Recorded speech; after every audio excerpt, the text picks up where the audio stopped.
cooldowns available on the party menus at the top, so you can kind of keep an eye on the players and what they do. Syzygy aggressively jumping right in there with that Emissary of the Tides, grabbing everything together. Keep in mind those Emissary of Tides, that kind of watery figure there representing Ashara, prevent all mobs nearby from being not only crowd controlled, but you can't even interrupt their cast, so the priest bolts are going off, etc. Abrakeydabra starting to sneak by with a shroud initially, going down to that mask pack.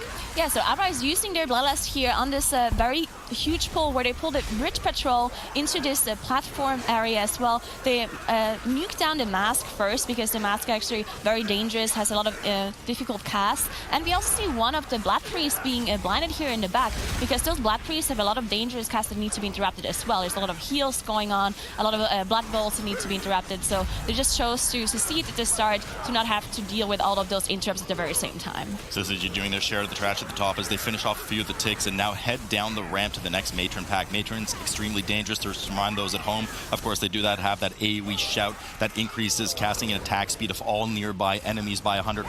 Abrakeydabra, however, wasting no time. We don't have those 20% breakpoints anymore, waiting for Reaping to join the boss, so they get right down to business with Elder Liaxa already using that spell reflect right off the bat for Divine Field, getting as much chunk damage reflected back into the boss. Yeah, and of course on 45 the Elder Liaxa shouldn't take them too long, but they still want to make sure they interrupt all of the casts properly so that tank doesn't flop, and they want to use their spell reflect properly as well. Most of the time it's being used on the effigy to make sure that it's killed faster, to make it safer, but if you want to kill the boss faster, you actually want to use the spell reflect on the boss just to make sure the boss goes down faster. But on 45, either way should be fine for both of those teams. Indeed, and the teams of course do have quite substantial gear compared to what we're used to on live. They do have access to the 65 neck trait for the essences, so they not only have the major, but 2 minors available to them as well, including some high eye level. So some of these bosses shouldn't be as dangerous, especially in this fortified setting. We do know Liaxa can chunk with that Blood Bolt, but Abrakeydabra doing an excellent job to make sure not a single one leaks as they finish off the first boss first and head down the ramp. Liaxa only now getting started by Syzygy, who does have that 3% trash advantage, but Nagura, we know that's really not that much. Yeah, definitely not a huge deal here, especially in this dungeon where you can make up so much trash, especially here in this area in the Krogma room. Usually we see teams deal with all of the trash in this room just because Krogma is a boss that will run around and aggro mobs if they haven't been killed before. We see Abrakeydabra dealing with one of the Tides emissaries here. Of course, the Living Rods don't have too many dangerous casts, and that's why they pulled it on top of the Tides emissary, because this Living Rod does not actually need to be interrupted, you just need to step out of it. Just step out of it indeed as they kill off that first emissary. Now, important to note about these emissaries as well, once they reach 1 HP, they do actually start to channel a spell to port out of the dungeon as opposed to actually dying, and players can actually stun them before getting to that breakpoint to prevent their cast entirely, because as they're casting, they still have their aura around them, making mobs not interruptible. So you want to make sure you're not pulling any of these emissary tides with too many of the mobs in Kragma's room, as we're seeing Abrakeydabra, of course, respecting that rule. They don't want to be able to CC and interrupt. You're not going to have any control on the Maggot, for instance, which we know does a huge amount of frontal. Yeah, we see there's still 2 more Tides emissaries in this room as far as I can see from here, so they definitely got to be careful on how they do their pulls, because as you mentioned, with the Tide emissary you can't have any interrupts going out, so therefore you can't interrupt the Maggots and the Lashes that they're pulling right here, and there's no one who can actually dispel the Lasher's stun in case it's going through, because it's a disease, and there's no monks in Abrakeydabras or Syzygy's setup here, so you don't have the Windwalker anymore or the Mistweaver, so you cannot actually dispel it, you have to heal the debuff away in case it goes through. Or paladins or priests, okay, Nagura. There are other classes that can do it out there.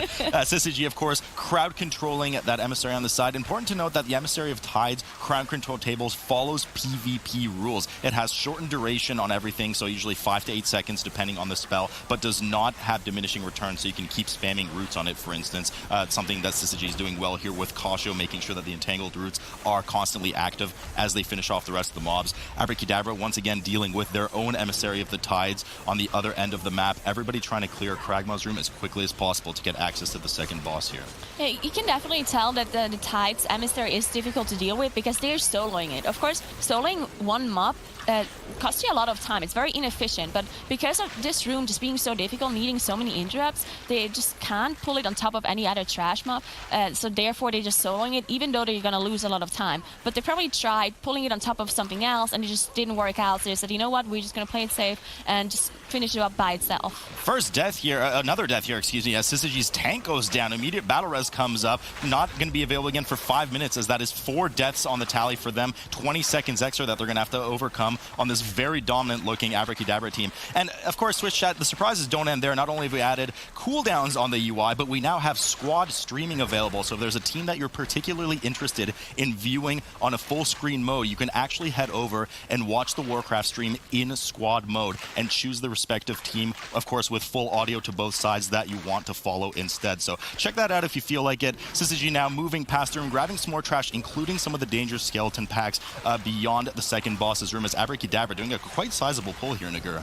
Yeah, it's a pretty big pull coming out of Abrakeydabra. You can, keep an eye on those cooldowns, on those defensives and offensives being used underneath the party frames here in the top to make sure you can see the rogues rotating their cooldowns. Of course, if you have 3 rogues, you don't want to use all of their cooldowns at the very same time because you want to constantly pull bigger pulls. So therefore, you can see on top how they rotate their cooldowns in between the 3 rogues. And of course, we see Smok just doing a lot of damage in cat form as well, as he's jumping in and out, just spamming that swipe. More trouble here for the warrior on Syzygy as Knight goes down yet again. Keep in mind, of course, we are not only in a necrotic affix, but we have raging as well. So immense danger to the tanks if they wait too long to kite out of the pack. If those necrotic stacks get too high, preventing incoming healing, and you have enraged mob sub 30% doing 100% increased damage, it's gonna spell doom for your tank, which we've seen twice already over on the side of Syzygy, as they once again recollect themselves and pull some more trash, dealing with what the first, I believe, enchanted emissary that we've seen in this dungeon. Of course, we saw it earlier for Abrakeydabra, but let's put that one on hold. We'll chat in a moment. I have a feeling we'll see several more emissaries throughout this season, as Kragmaw is now down to 2/3 HP for Abra. Yeah, Kragmaw, still a difficult boss, even on a fortified setting. Of course, you need to make sure that you soak all those blood pools on the floor so you don't have the maggots spawn out of it, because not only are the maggots putting a bleeding effect that stacks on whoever it is targeting, but you also have necrotic, which makes it way more difficult. Also on this AoE, as you can see, the tantrum happening right now, everyone running around. But again, rogues, they are very mobile, so they should be able to get all of them here. I didn't realize there are any rogues on any of these teams, but apparently there are, as Abracadabra's rogues indeed jump around, making sure to soak all the ticks. Unfortunately, one did leak. Could be a bit dangerous for the tank. That is an extra set of, I suppose, little tendrils that give you necrotic on the tank, so they make sure to finish that off quickly before it gets too out of hand for Divine Field, who can, of course, at least leap away from the boss's frontal to make sure that he does not get hit by that indigestion, which does a huge amount of shadow damage. Syzygy is still holding their own right now, as they seem to be clearing the last of the trash here in Kragmaw's room before getting ready to pull, falling just further and further behind Abra. Very well-practiced Abra team, might I add, at this point, who is now at 59% trash, has finished off the second boss versus Syzygy's 55% on the trash, and only now starting the boss. Yeah, this is very important to Abra this whole season in general, because of course they are not qualified for BlizzCon yet. They were their 3rd spot, so it very much matters the kind of seeding they get on each cup, because the higher seeding, the more points they get, and they need to qualify for that BlizzCon spot, and therefore they of course need to make sure they play every game and every cup on top of their game, and they're doing really well so far. This is the very first very first map of the whole season, and they don't have any deaths. They have really clean runs so far, so good job by Abrakeydabra here so far. Huge amounts of damage coming in from the rogues on Abrakedabra's side, just absolutely annihilating the trash here. Of course, unfortunately, at the bottom of the meter, we do see the once powerful Prot Warrior. We do know, of course, their AoE prowess and damage has been pretty substantially nerfed since last season, which is why we don't see them doing as much, but nothing else which touch for Prot Warriors. They're still an excellent tank, very durable, and have that spell reflect and further utility, which is why they're going to be another popular choice yet again this season. Abrakeydabra now 67% as they've dealt with the tides on the side and are now dealing with one of these danger noodles right now. One of the casts, unfortunately, does go off on the group, chunks them low, but no danger for Smog, who starts to hot everybody back up. Yeah, so this curse that gets applied if the cast goes through actually reduces your damage done, and Smog dispelled Ashine, so now we know Smog likes Ashine more than Dr. J and Swag. I mean, that's just, we're not supposed to have any bias here towards it, but I would have chosen Ashine myself instead of Dr. J. Abrakeydabra here getting ready to pull the 3rd boss as they deal with the double Defiler pack. Now, this is a particularly nasty pack, these Defilers require a 2-interrupt rotation, not only for their Shadow Bolt volley, but also the Withering Curse that Nagura had mentioned earlier. So you need to have a tank and a rogue, and then the other 2 rogues assigned to each of these 2 Defilers to kick properly. Of course, the totem we don't care about, we just move away from it. But we have that Emissary of Tides in the pack as well, which you can see they respected, and they just rooted in the corner to make sure that they don't prevent interrupts on these Defilers. So it certainly slows everything down a bit.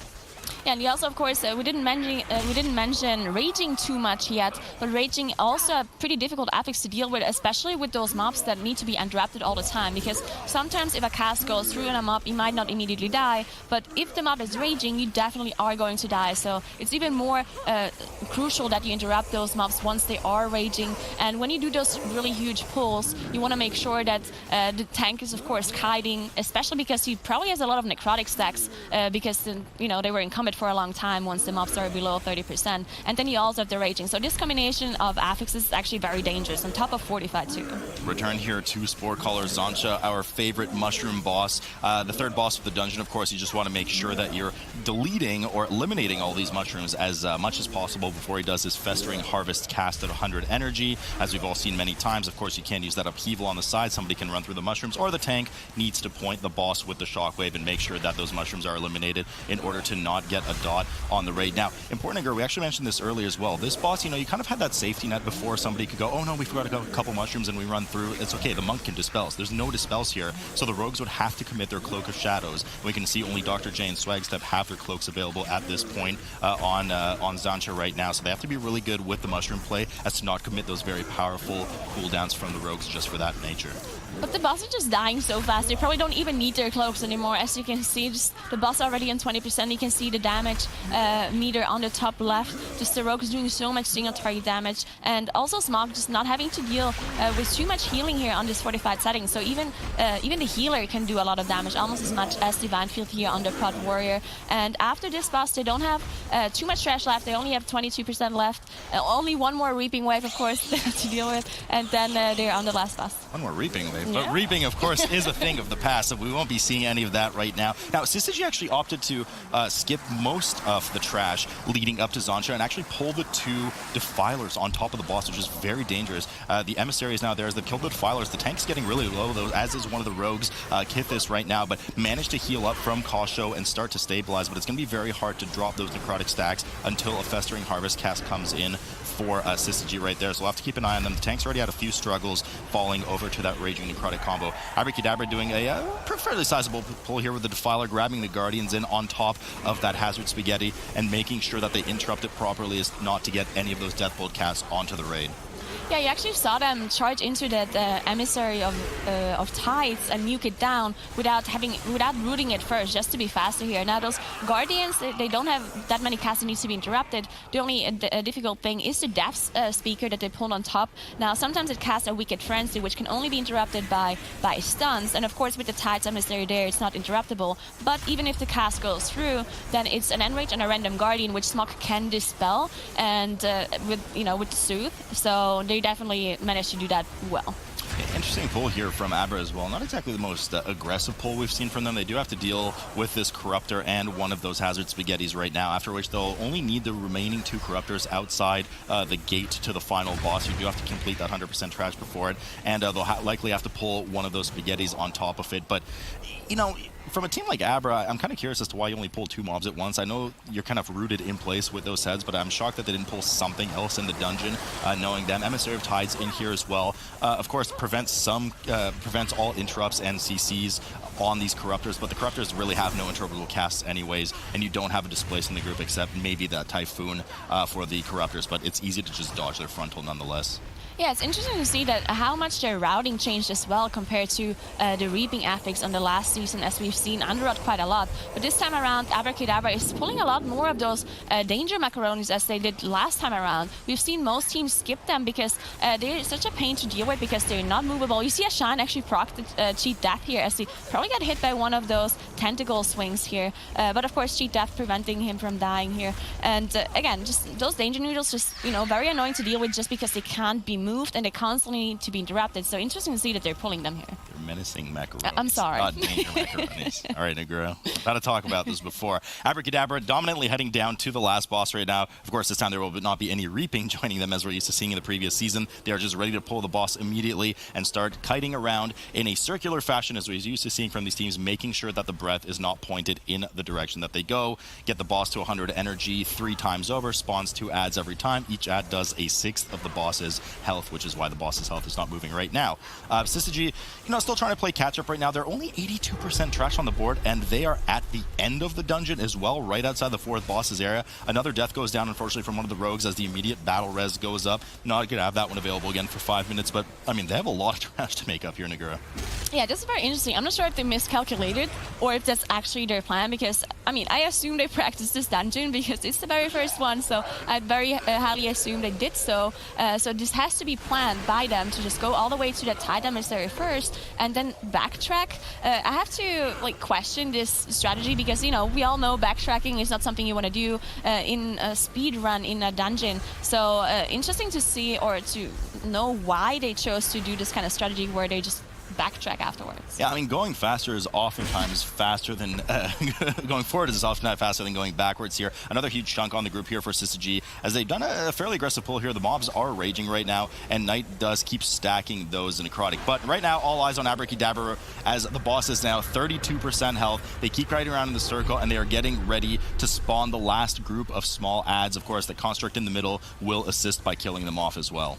Yeah, until the last boss here, we see Abrakeydabra not really having trouble here at all. I do remember last time around, they actually did have Elstrad die on this last boss, and they almost wiped it off because they sometimes, those spores, they sometimes like to spawn on top of players, and they like to one-shot you. But on a fortified setting, you should even be able to survive one of those spores, so it shouldn't be a problem for them here as they finish off the first dungeon. Like Shrine. So many kicks required as they go into Game 2. Syzygy fighting to stay in this matchup as we go into Shrine of the Storm. Abra starting off here versus Team Vengeance. I mean, Team Syzygy here on the right side right now, getting ready, pulling now. On this dungeon, we haven't mentioned Agur as well. This is an arcane heavy dungeon for emissaries. So, of course, those arcane adds, we see several of them around the area right now on Syzygy's side. They will, anything within that bubble will reflect 200% of damage done. Yeah, so the Arcane Emissary usually not too difficult to deal with because it will get knocked back if you do any sort of damage to it. And of course, Rest Druids, they have those instant dots like Moonfire or Sunfire they can just constantly cast on that mob. Of course, if they have to heal at the same time, then it's going to be difficult, but you also have other abilities to deal with it, like Vortex, for example. And you can also use other CC on it to make sure it's not going to be on top of your trash that you're killing currently.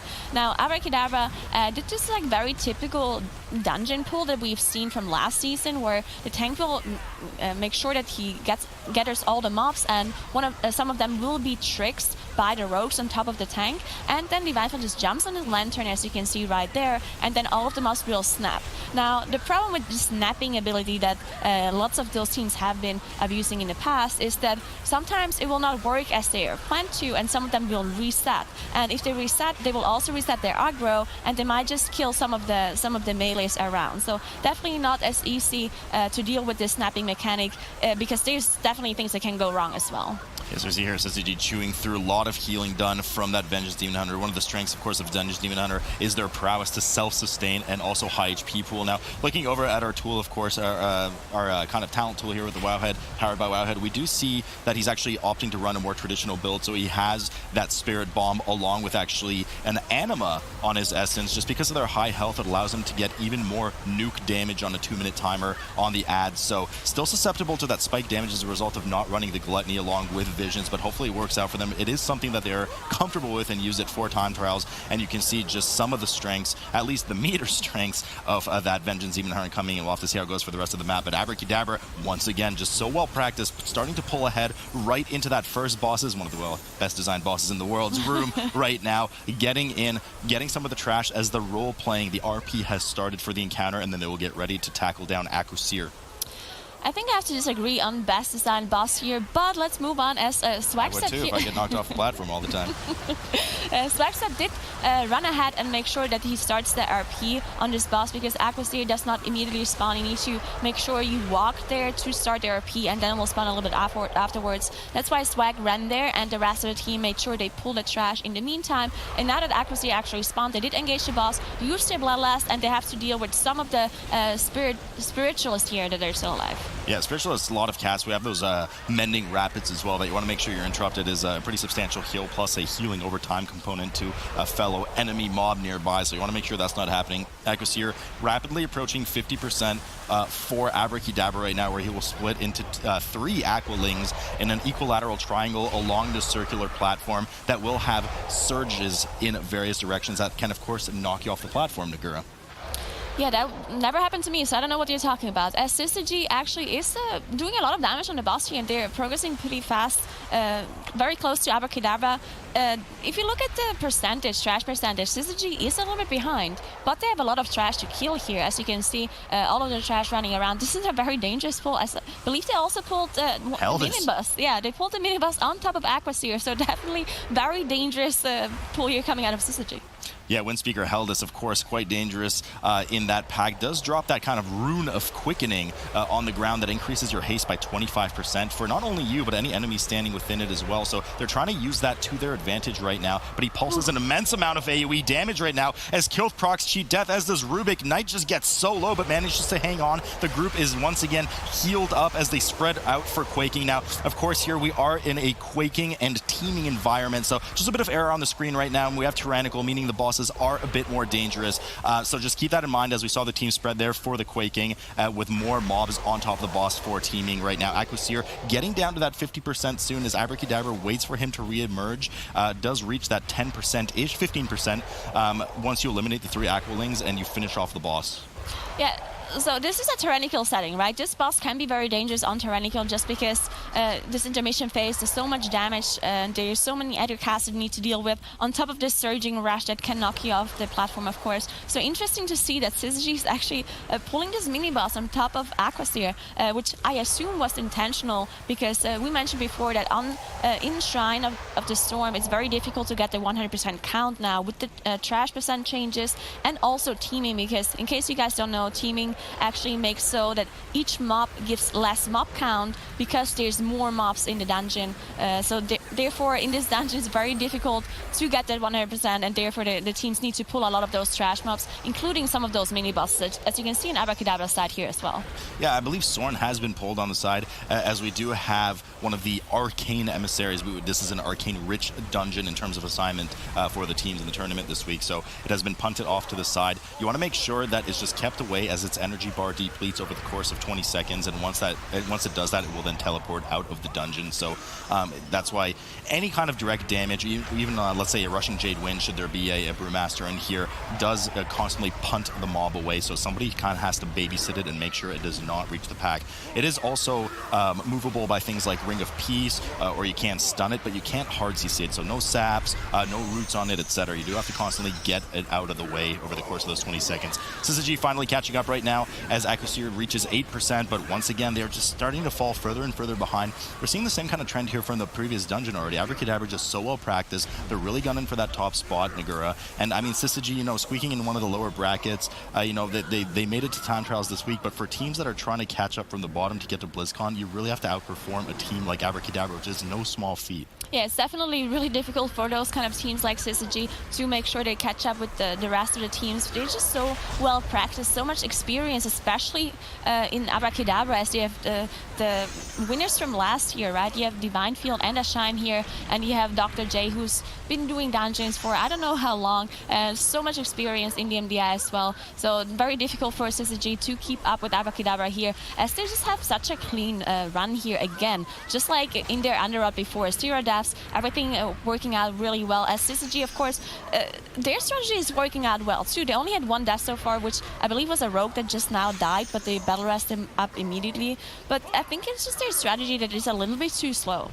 Yeah, strategy is too slow. Abrakeydabra is just combining things very effectively and very aggressively as well. We can see now the Guardian Elemental does get skipped as in previous weeks as the Rogues cheekily kind of hook shot over the side of the bridge there to make sure they get away. Divine Field runs over. Didn't manage. Did they not? Oh no, they actually, yeah, no, they messed up their skip indeed. He comes in right now. Divine Field tried to use that Shadow Meld. We see the cooldown running at the top of the screen right now, but it just did not work out. So they're going to have to commit to killing this Guardian Elemental, which not only deals an immense amount of damage, you just saw how much pulse damage there was even in a tyrannical setting, so the trash is not powered, but it just takes so long to kill, and they're not combining it with anything. This is the first slip-up we've really seen from them so far, Nagura. Yeah, I think it was one of the Rogues who aggroed the patrol, and then the Shadow Meld timing was off, and then someone of them was incumbent, but you can see this elemental, this storm that the elemental is casting, this mini boss, can actually be line of sighted to make sure you don't get any of the damage. But of course, with a full melee lineup, if you constantly have to line of sight, you're not going to be able to kill it. And therefore, they have to take this damage. But on top of the quaking, there's just so much damage on the whole raid. You can see Smog's struggling to keep everyone alive, doing almost 40k HPS here to make sure everyone stays alive. But they did manage now, so they can move on soon. But it did cost them a lot of time. Syzygy doing the exact same skip right now as they dominated the trash right before, wasting no time. Knight goes into a very aggressive pull as the Infernal strikes over to grab some more trash, gets some of those sigils down, gets his dots damage over time rolling on the mobs, and just combines everything. A lot of healing over, a lot of HPS coming out of that Vengeance Demon Hunter, allowing the Druid to focus on either some damage or supporting the rest of the team, because we do see there are some Tempests going left and right now, which do a pretty substantial amount of damage if you don't move out of the way, not to mention the quaking on top of it. Abrakeydabra does respond as well with a pretty significant pull of theirs as they grab all the initiates and aggressively grab them on top of the second boss, the council boss, consisting of Brother Ironhull and Gale Collar Faye. Yeah, this can be pretty dangerous now because as we assumed, this mini boss pull was actually a mistake, and as you can see with the cooldowns below the party frames, they had to use a lot of defensives and a lot of cooldowns to make sure they're dealing with this mini boss. So therefore, the next pulls, they don't have those cooldowns available to them anymore as they do in their usual strategy if everything works as planned. But this pull worked out for them. They only have to deal with some of the apprentices here and with the boss, of course, which is tyrannical, right? So it's still difficult to deal with. You can see Divine Field respecting just how much damage intake comes from those Ironhull apprentices, along with Brother Ironhull himself. He has no shield wall available, no defensives available. Last Stand should be up soon. He doesn't even have Iron Bark available from Smog right now, so he has to play it a bit safe, especially when those runes go down. Last thing you need right now is a tank Gib, especially on a council boss right now. Now, Warrior fortunate enough to have that Heroic Leap, which does reset taunt, so he'd be able to grab both mobs relatively quickly if he goes down, but last thing he want is a tank death on a boss. And, following suit right now, Syzygy took advantage of that skip that failed for Abrakeydabra, did everything perfectly downstairs, and is right on the heels of Abra. Still slightly behind, and they still do have that one death on the board, Nagura. Yeah, they do have the 10% difference in trash, but on a tyrannical setting, trash, of course, not a big deal, and 10% can be accounted for very quickly. Now, Abrakeydabra, they actually choose to interrupt a lot of those casts on Gale Collar Faye. In the past, in the first season of the MDI this year, we've seen the strategy where they would not interrupt the Slicing Blast whenever she has the buff up, because if you interrupt while she has the buff up on full energy, she will actually spawn those tornadoes, those tempests, as you can see throughout the room. And those tornadoes are just very dangerous for a full melee lineup like theirs, and it also costs you damage because sometimes you need to dodge around, you need to look out for it, just reducing your damage slightly. So interesting to see that Abrakeydabra actually chooses to interrupt some of those Slicing Blasts and actually getting those tornadoes in the room. Indeed, as Brother Ironhull finally moves out of that last rune that he puts down, Gale Collar Faye has fallen here for Abrakeydabra. Along with Syzygy on the left, they're 18% behind the boss versus Abrakeydabra, and still that 10% trash that Nagura mentioned. But, we do have that teaming environment, so that is a fair bit of trash to cover, but it's something you can cover in a huge combined manner. A bit dangerous, though. Coming up are those Enforcers, and we know just how heavily they can hit on the tank, especially when combining him with some of the Ritualists on the side that need babysitting in terms of interrupts. They're doing well to spread out here for the quaking on both sides. Abrakeydabra enters the final 20% of Brother Ironhull and looks to finish off the fight before moving over to the Enforcer area. Now, I'm going to be curious to see here, Nagura, traditionally, as we saw last season, they would just kind of skip all the Enforcers, skip most most of the bridge, do maybe one pack on the bridge, and then get their 80%, which is what was needed before. But now they need even more percent than that before the final eel room with Vikov.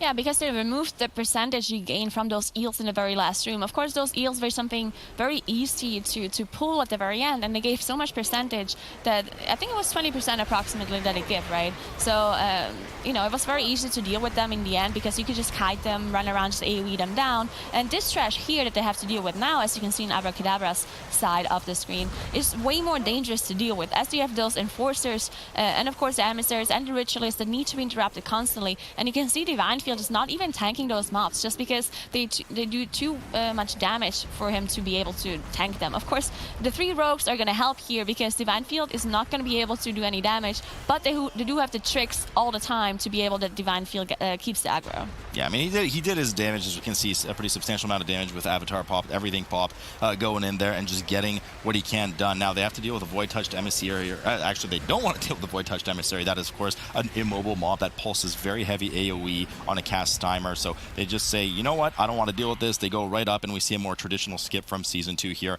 as everybody just Shadow Melds off. You can see that Shadow Meld CD now running at the top of the screen for Zmok and, of course, Divine Field. The rogues that did just use their Vanish as they got up.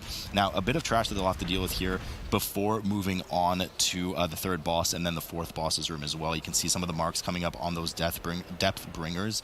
Very dangerous with their not only Void Bolt casts, but we will see Rip Mind go off on the tank, which does a heavy amount of tank damage, Shadow, and decreases your max health by 10%, so you really want to babysit that.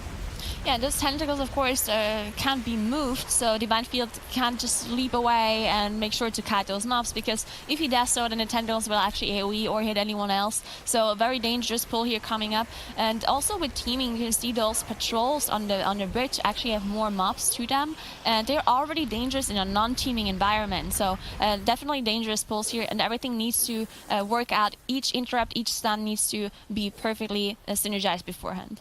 Lots of damage coming in here on Syzygy as we see meta popped in on the Vengeance Demon Hunter. Does have Anima, does scale with meta. The highest health unit of all the tanks right now is a Vengeance Demon Hunter, so with meta popped at this gear level, he's reaching well from 900k to maybe 1,000,000 HP, so using that Anima is a massive hit for all the mobs, which is why you see him at the top of the damage meters right now versus the 3 rogues for Syzygy's side. They finally aggressively deal with the rest of the Enforcer trash, and they'll get ready to move to the bridge themselves, but just further and further behind, they're going to need a full team wipe here from Abra in order to be able to catch up on this dungeon. Abra's just looking so dominant and composed compared to some of the shaky games we saw them with last season. Yeah, definitely. But one thing to mention, though, is this Vengeance Demon Hunter's damage. I've looked to the damage meters of Syzygy's side here, and the Vengeance Demon Hunter is just doing so much damage. As you can see, doing more damage than 2 of the rogues here on one of those AoE pulls. So definitely one thing to note here for the Vengeance Demon Hunter. But again, as you mentioned, they're just behind at this point.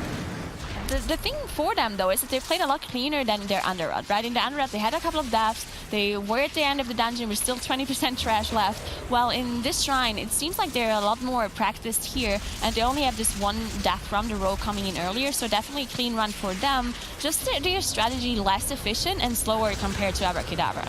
Slower indeed, as Lord Stormsong here is at 65% health. Team doing well to move around these purple balls and make sure they're not getting hit by them. Not only does it nuke you for a pretty substantial amount of damage, as we know, but it does give you that significant duration of a stun. Team spreading out here for the Quaking as they recombine and make sure to move as a group. Syzygy now dealing with some of the last trash after the bridge in the same room as Abrakeydabra, but of course 12% behind on trash and half a boss at this point too.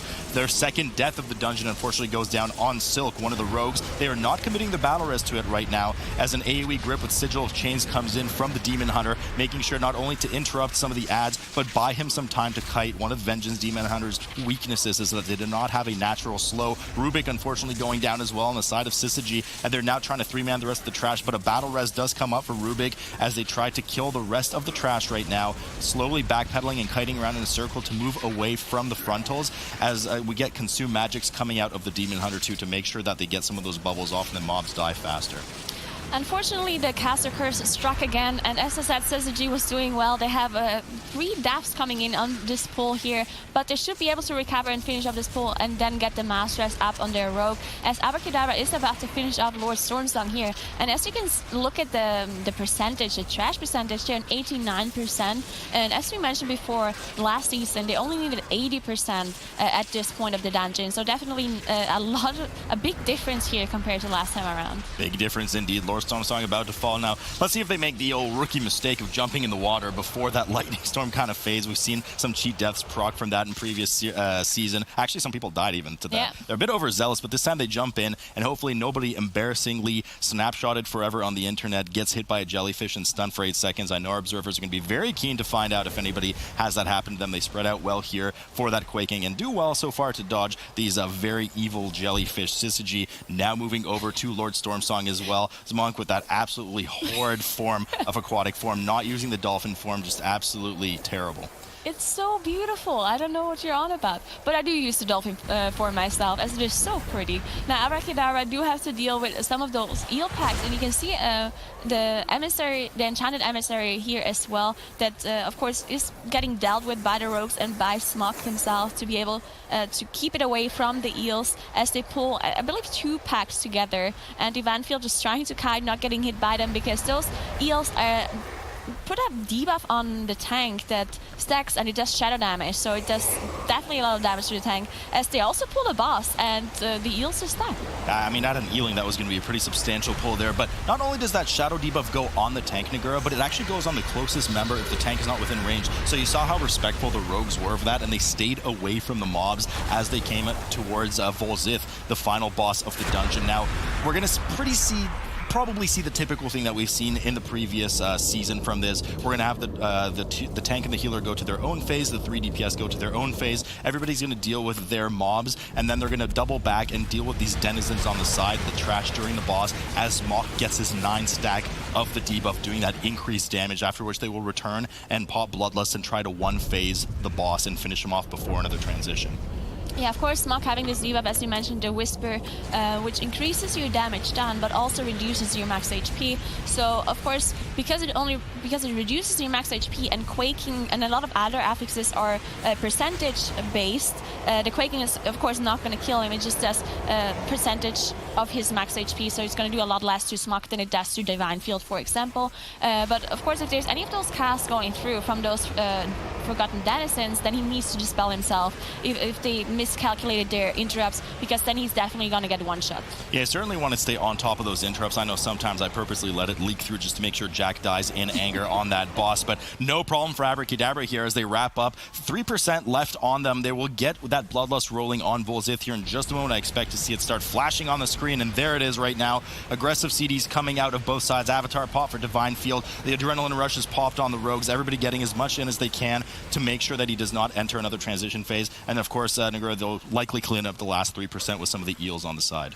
I'm pretty sure that last season we only had Shrine in a fortified setting, I believe. I don't think we ever had Tyrannical. So it's going to be interesting to see if they will make the damage here, because, you know, they do have the Bloodlust, but on a Tyrannical setting, it's definitely way more difficult to get this one phase out of here, as the boss is on 30%. And I do believe he's going to be casting this very soon, so we might see another intermission phase here. Intermission phase indeed, 20% now on Volzith. You're right, this is actually taking much longer. I'm going to stand right back up. I sat down too early for this, as Volzith is only now at 13%. Unfortunately, we don't have a snapshot of that energy level, but it should hit pretty soon as the manifestations of the deep try to come around right now. And here he's casting it. It looks like they're going to have another transition phase at 4%.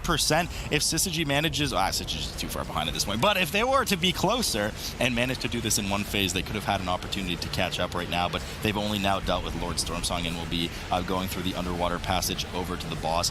Abrakeydabra just doing one more transition phase here. There, indeed, Nagura's prediction was correct. They were just short of damage. Yes, actually, it was a lot closer than I thought it would be. On a tyrannical setting, having for... Oh, Smok actually going down. They don't have a battle rest for Smok. Of course, as he's the only druid, the only class who has a battle rest available to them.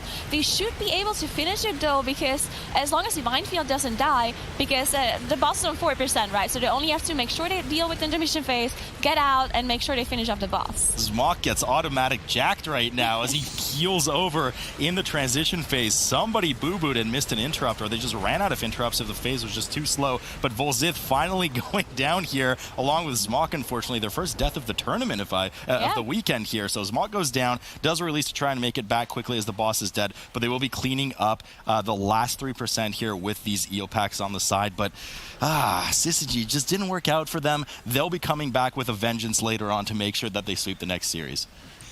Yeah, Zmok, though, let's be honest here, it could definitely be someone else's mistake and not Smok's mistake here. So you can't imagine the first time we see the Windwalker here coming out in this summer season, not running a triple rogue here for For Fem. They were actually the one team that were playing the Windwalker throughout all of the time trial dungeons, while Fourty K actually it was a team that was very, very diverse in time trials. They were playing a DK in one of the dungeons, they were playing Mistweaver in one of the dungeons, and they were playing Windwalker in another dungeon. So Fourty K definitely has some class diversity up their sleeves. Unfortunately, not pulling it out in this Tol Dagor though here. Not only the first Windwalker, but the first non-rogue DPS out of any of the matches so far. We are still pretty early on, so that's not that big of a deal. But right away we see completely different pulls coming out of these teams. For Fem's doing a big pull with their Bloodlust, but 40K did pretty much the same size pull with the boss and also committed their Bloodlust. And even though this is fortified, the boss damage doesn't matter too much. I mean, they're already halfway through the boss. They had, big advantage right off the bat for 40K. Yeah, we see Ricky here drop very low here. I assume it was the upheaval that he didn't manage to dodge. But, For Fem dealing with this trash here on top of dealing with the boss at the same time. You see all those explosives spawn, but we know that rogues can deal with those explosives very well, especially outlaw rogues, so that shouldn't be a big deal as long as they have this timed properly. But you see Ricky dropping just so low from this trash pull here on For Fem's side. Yeah, and going into the affixes again, the explosive affix we've seen so many times in Tol Dagor, I feel like the team's coming back to the tournament. And even For Fem, when Shelly and Fem both played in the first cup last time around, so they're also pretty familiar with the explosive affix in this Tol Dagor. Both of these teams have a lot of experience with it, so I don't foresee there being too many problems unless they get overloaded with explosives. But they're definitely going to have to pull trash in places that they weren't used to doing it before purely because of that cannon change. So we might see some explosive mishaps somewhere in the middle of the dungeon where they're pulling extra trash, which we haven't seen from any of these teams before. Yeah, and there's a risk coming out with this cannon part now because they only have those 5 shots. And let's assume that one of the teams calculated to get, let's say, 40% with those 5 shots, but then they miss one of the shots or it doesn't work as planned, then they all of a sudden have to go and backtrack and do something else or have to deal with it themselves. And we all know that this trash in the cannon part is very difficult to deal with, especially if you have a full melee comp, just because there's so many difficult things going on around the minions. So if you don't get those cannon shots out, it can definitely cause disaster for those teams. Now, something, of course, important to mention is all of these dungeons we're running on the tournament realm are different sets of beguiling. You can have one of the 3 emissary styles be... you can have more of those spawn. I can have a preference for that. And in this Tol Dagor, we do have the Void Emissary be like the more preferred thing to spawn. So we're going to see more of those Void Emissaries in this dungeon. And in this close encounter dungeon, where everything's close up and there's, the hallways are tiny, Void can be a problem if it's not in a good place for it. It can definitely be a problem, but also on smaller areas it will also be easier to find a spot to line of sight usually. As you can see, one of the Void Emissaries here on 40K side is around the corner, so they managed to just pull all of those crocodiles back around the corner, not having to deal with the cast from the Void Emissary at all. And we also know that this Void Emissary is stationary, so will not move. So what most of those teams are probably going to do is just walk past it once they dealt with all the trash mobs and then just shadow melt or vanish their aggro off of it so they don't have to deal with it at all. Yeah, pretty much the same thing we saw them doing with Reaping Packs in the previous season. So not too much has changed in terms of racial comps. People are still using Night Elf for most things for that shadow melt, like you mentioned. But, also rogues can be running Dwarf for to be able to remove debuffs as well, because they're, like you mentioned, also just able to vanish off that aggro as well. So we were actually showing the racials in like the pre-match lineup instead of the class, because obviously they're playing rogue, not we're showing outlaw. We don't need to see that they're also rogue, so that's something to look for as well, in the coming weeks and also in the matches later today. But I mean, 40K is pretty far ahead at this point in the dungeon. They're also doing massive pulls here as well. I believe they pulled the entire second floor. Yeah, they did. It's very because their strategies, Pain for Fem compared to 40K, is completely different, and this is what we really like to see because of this huge change that happened in Tol Dagor. We see Rentari actually going down here. The battle refs coming out of Resto immediately, so hopefully they can recover this pull. But definitely a huge mistake here by 40K's side, as Pain for Fem, in opposite to 40K, they chose to skip a lot of this trash in the first area here, which it's very similar to most of the strategies that happened in the first season, because the trash is so dangerous to deal with, and they go straight up to the Jess Howlis area, while 40K just dealt with all of this trash, and they're now 7% ahead in trash count. Yeah, part of the reason I like seeing these party frames on the monitor now is we also saw that the second the tank died, all 3 rogues popped their riposte at the exact same time, giving them a 100% parry chance. You know, all the mobs are pretty low. I don't know if they had to commit the battle res there. They probably could have gotten through that pull without them, albeit, you know, a little bit more dangerously if that defensive cooldown was running out. That might bite them later if they don't have that battle res available, but, you know, they should get one more battle res before they get to the final encounter, which is usually where teams have a problem, so it shouldn't be that big of a deal. Yeah, definitely. We also see, of course, bursting. We haven't mentioned it yet. As we can see on 40K's side, it's causing huge problems here because bursting, of course, is an affix that if you don't deal with it very well, it can immediately wipe your group. And there's nothing the healer can do, especially Resto Druids. They don't have huge cooldowns for the group. They don't have any DRs, group DRs or absorbs for the group. No big group cooldowns for them except Tranquility. So if you have a debuff that is about to run out and then a mob dies and it keeps rolling, the Druid can definitely struggle to keep the group up, especially if there's no Tranquility available to him. So they definitely gotta watch out for that. But both of the teams have been doing a good job so far, except of course this one death that happened for Rentari earlier. Yeah, Ricky is absolutely popping off on Jess Howlis for Pain for Fem here, showing, you know, the strength of the Windwalker Rogue, so used to rogues, Windwalker Monk for that team. I mean, Windwalker's still a very good class to run. It just doesn't quite have the utility of triple rogue, you know, for most dungeons. But, you know, it might be a comfort pick, or it might just be, you know, what they're comfortable playing in this dungeon. Ring of Peace is very useful in general for knocking mobs back, especially for the Tides emissaries. So, you know, that might be something they play for one of the packs here. Yeah, Ricky is known to be a main Windwalker monk. He played Windwalker even before this whole meta in the spring season established. So he definitely was one of the monks who, you know, basically said, you know, guys, monk is actually really good. We should start playing monk. So Ricky, one of the inventors or almost like trendsetters when it comes to those Windwalkers, and therefore he's the one just sticking to the Windwalker here and not switching to the rogue. And it pays off for them, as you can see in the damage meter, because he's just doing so much damage. And one thing, of course, that we probably didn't forget about is that Windwalker also applies the 5% physical buff to everyone else. So not only is his damage that matters, but also he increases everyone else's damage in the group. Now, looking at the damage meters for this fight for Jess Howlis, you know, this is something I learned from Method Innate. You do have to kill Jess Howlis to finish the encounter, but the real winner is whichever DPS does the most damage to Bobby, because that's just bragging rights, right? You want to kill the boss as quickly as possible, but if you can also do damage to Bobby, you know, you're an owner DPS. They got a fear. I mean, yeah, they got a fear, and Shelly also went down for it too. Fortunately, Jess is dead, so they do unlock that checkpoint. He can just release here if whenever Bobby drops combat. But that's, you know, that's 5 seconds on the board, plus they have to wait for him to release. Yeah, they maybe did a little bit too much damage to Bobby here for those bragging rights, as they got a fear off, and Shelly and Mabel actually getting feared. Only Shelly going down in the end, so it wasn't a huge problem as the boss was already really low. But they definitely have to make sure they watch out for those kind of things later on, as you know, they already had one death. They still have a battle rest available to them, but if the rest of it goes down, of course they can't get him back up. So they gotta be careful. One thing to note, they only have 33% trash as they get to this cannon area, which is not that much more than what we have seen the last time around. So they have to play really well here with those 5 charges of each cannon to make sure to get the trash. Yeah, and the big thing here is it looks like they're clearing up the bridge first. They're AoEing it down with this Void Touched Emissary, because you still do take damage in the cannon. So if someone was in that cannon taking shots, they would still get hit by that Queen's Decree hide cast that the Void Touched Emissary does. So it looks like they're clearing all of this out first, and then they're probably going to gear up to do some massive pull and try to AoE it down with just those 5 cannon shots. Yeah, now we'll see if this is actually worth it, the strategy that Pain for Fem is doing compared to 40K. 40K definitely is doing a lot more trash in the downstairs area without the cannons, while Pain for Fem still choosing to do this other strategy, the cannon strategy, where you just, you know, put a lot of your emphasis on the cannon part. Now, if it's not working out for Pain for Fem and they're missing some of the cannon shots, it can be a disaster, as I mentioned earlier. So all eyes on Pain for Fem, just checking out how they deal with those cannons.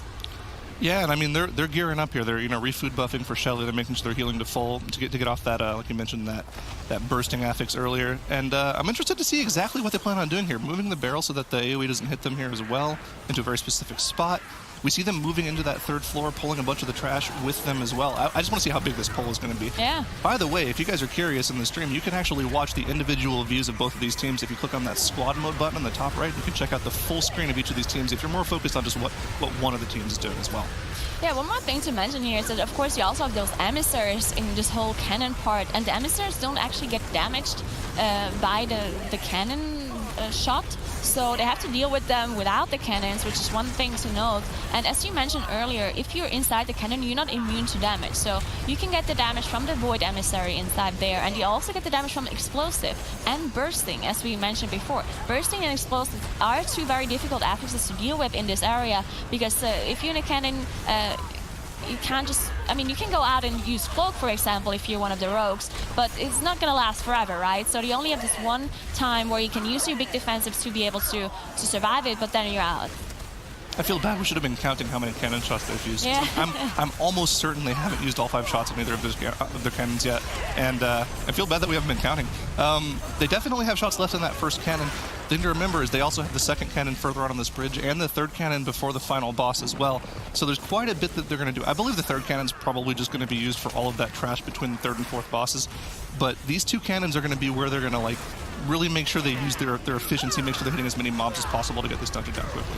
Yeah, you never really know about this very last cannon that, I mean, in the past it hasn't been used that much, but just because the cannons before have unlimited shots, right? So there's no point in using the last one that much. But maybe now with this cannon change, they actually choose to pull some of the trash into the last cannon area and nuke it down there. And you see on Pain for Fem's side, Femclap is actually, he went inside the area and just backtracked to get some of this trash back up, and now they're gathering it up because, again, there's only 5 shots, so they need to make sure everything is on one spot first before they start shooting.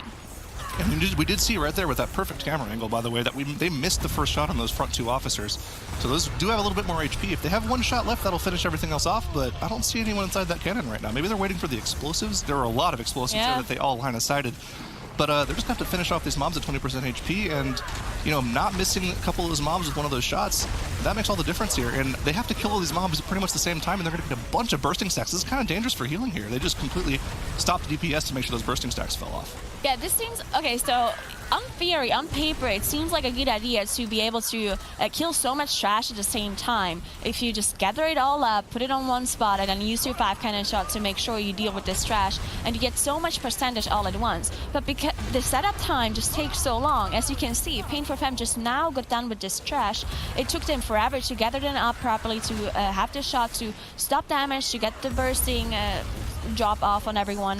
While 40K on the other side, they got to this cannon part way later, but because they don't have to deal with so much trash here, they just like, it takes them way less time to go through this area. So it almost seems like 40K is way more efficient just because Pain for Fem is losing so much time on having to set up this whole cannon part. This is an interesting pull. Pull both of the officers into Knight Captain Valeri with Bloodlust. I mean, this is a boss that we've never seen teams use Bloodlust on before, just purely because of how difficult the final boss in this counter is compared to this boss. But this makes sense because Knight Captain Valeri doesn't really do much. It's kind of, you know, this is a bad way of putting it, it's kind of a solved boss. The mechanics all happen cyclically. It's really easy to make sure you're doing everything perfectly. We just see Lasso go down, which is kind of weird on this boss, but that might have just been because of the officers. And I feel like with 2 rogues, you can stun every single one of the officers' riot shields as well. I like this a lot. This is just really efficient in terms of cleave. Yeah, I definitely like this too, especially because we're in a fortified setting, and I believe in the whole of the summer season, this dungeon was played on Tyrannical, and therefore the last boss was so difficult. They all saved the Bloodlust for it, but now in a fortified setting, it's not going to be as hard anymore, so therefore they don't necessarily need to save their Bloodlust, and they can use it for trash plus boss here, and just get the Bloodlust on trash plus boss at the same time. Just having such an efficient Bloodlust usage for damage, for time of the dungeon, not for difficulty. But we've seen Pain for Fem now having the exact same trash percentage on the other side of your screen, so both both of them on 88%. 1 death for Pain for Fem, while 2 deaths on 40K side. Now, still 30% behind on boss HP, but again, it's 45, so it's not actually that much HP to go through. Yeah, and you know, as much as I say I liked that pull before, it looks like they put them behind, because Pain for Fem was dealing with that second cannon trash a lot more efficiently than 40K did. They caught up a lot here, and they also have their Bloodlust available for Fergus, but this is kind of going to seal the deal. 40K just full wiping one. I didn't see that wipe, too. I think it was the explosion from one of the... Man. They were just not standing far enough to the side. I'm not completely sure if it was covering the whole area and there was no space to go outside, or if they were just not stepping all the way down to the corner of the room. But definitely this... I mean, it's almost for sure going to be a ripe, right? We only have 2 rogues left. They do have defensives, but... and this boss really doesn't melee for a lot of damage, and he casts a lot, so maybe they can finish it off, but it's going to be very difficult for 40K. And Pain for Fem on the other side, they're about to down the boss, and they were behind. So now we only have Lofus left, the boss still on 6%. There's going to be no way that he's going to be able to finish off this boss by himself. Yeah, he doesn't have riposte available. The boss would have to do just nothing but cast here, and he's just going to die. No cheat death available. 10%, one more melee is going to kill him, and there he goes down. That's really unfortunate for them. But something I was going to mention before that is they had already, kind of put themselves behind by doing that pull. We talked about it while they were doing it. This looks great. This looks really efficient. But the problem with that pull, in my opinion, is that you couldn't really take advantage of your healer DPS. The healer was more focusing on healing the tank rather than doing anything else. And you could tell on the damage meters that Miwa was doing 22k single target DPS. On a Resto Druid, he was doing more than the tank. And Igloo was only doing like 14k on 3 targets. I mean, there's got to be some, pulling multiple mobs together is definitely like an efficiency thing, but I don't know if it was the right move there. Okay, so one thing to note as well is that Pain for Fem had to backtrack all the way. They were down with the boss, they went all the way back to make sure to deal with this Marine and this Emissary of Tides. This can't be planned by them because this is such a big time waste. They probably, something went wrong when they were doing the cannon area. Maybe the Marine didn't come with the pull, and therefore they had to backtrack here. But they definitely something messed up, and they had to backtrack a lot. So losing so much time here for Pain for Fem. Now, if you think about 40K, if they wouldn't have wiped here, 40K would have been so far ahead just because of this whole backtracking that Pain for Fem had to do here. But because of the wipe, they just now again engaging Valeri on 80%, and Pain for Fem, they're on their way to the last boss here. Yeah, something to mention as well, and we always mention this for the Cups, is that this is being live streamed on a very low delay. These teams are allowed to have the stream on their other monitor. They can kind of, keep tabs on what the other teams are doing. And I guarantee you that was like a call for Pain for Fem. It's like, oh, they wiped on Valeri. We have time to go take care of this right now. Let's just play safe and go do it now. Yeah, I mean, in the end, they would have need to do it anyway, right? Because as you can see here, in the very last area of Tol Dagor, there's nothing left. So once you're done with the last boss and once you kill this trash, there's no like side trash that you can pull to get the last few percentages like in some other dungeons. You have to backtrack anyway. But of course, Pain for Fem just so far ahead as they get the 100% now, so they definitely, it was worth it to go back to get this last percentage here. Ricky dropping really low from one of those Void Emissaries, getting a cast off, but should be able to heal him up here before they pull the last boss here, obviously, or Fergus. And we talked about this boss so much the last season because, it's such a difficult boss to deal with on a tyrannical setting, but on 45 it should be not a problem for them to deal with unless they get really unlucky and get a million doubles in a row. And like we mentioned also, they have their Bloodlust for this boss, so even then they're mitigating their chances of getting those doubles by just, burning the boss down as quickly as possible. They'll probably have the boss at 50% when the Bloodlust is gone, and there's not going to be that much RNG left in the fight at that point. I believe even if they got 3 doubles in a row at that point, they have enough personal cooldowns and healing throughput with the overall character strength right now to where they should be totally fine. Yeah, probably. I believe so as well. As you can see, Mabel here, not only healing, but he's also just switching in and out of platforms to be able to do some damage as well, as he does 22k DPS here, single target on this boss, so a lot of DPS coming out of the healer here. And 40k, they're down with the boss now, as far as I can tell, yeah, but still, they have to deal with the trash, have to get to the last boss. It's very, very unfortunate for them. And we talked about 40k before. 40k, this is so important. They need to get those points to be able to qualify for a BlizzCon. So definitely a huge mistake by them, and they need to rethink what they're going to do. They need to get their head into the game. Everyone's sitting down at the desk here, but I don't want to say it's over just yet. We've seen teams wipe lower than this before. I remember East Cup 2 last year. We had some bits of mishaps in this dungeon. Things could still go wrong here. The boss is at 10%. This should be painful for this dungeon, but Ricky does go down. Fortunately, if the battle is available for him, so it shouldn't be that big of a deal. But we do have the boss going down for pain for Fem, and they take a, relatively clean first dungeon off of 40K here. Right, Them as tilters last season, they definitely aren't that. Like, they're definitely very seasoned players, so I'd like to see them just come out with a very clean run here. Yeah, and also it's actually interesting to see that Ricky is switching to this rogue in this dungeon, because we talked about this earlier. In this dungeon, there's a lot of disease dispel that can be in your favor. So switching the monk away, just not having the disease dispel, that must mean that rogues are just so important in this dungeon. Probably just because they have so much single target control on all of these mobs that need to be interrupted in this Underrot here.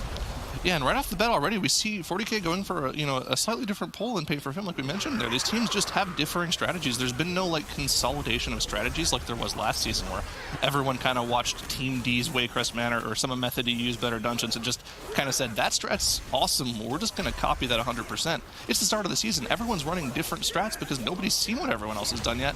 So we'll just have to see who's better. And right now, 40K is one mob count up, and they're already on the boss. Yeah, I'm actually really excited to see what's going to happen, especially since we're going to see a rogue nerf coming in early next week. So we're probably not going to see those triple rogues anymore next time around. And it's going to be interesting to see how they switch up their cons. Is there going to be a Windwalker, or do people even, figure things out differently? Just have more Vengeance Demon Hunters coming in, or maybe even Havoc Demon Hunters. We'll see what those teams do. And as you mentioned, things haven't been figured out yet. None of those teams really know exactly what the best comp is and what the best strategy is. So definitely interesting to see an Underrot again, as we have seen it already before by Abra and Syzygy. So we're going to see the differences in strategy between those four teams, rather.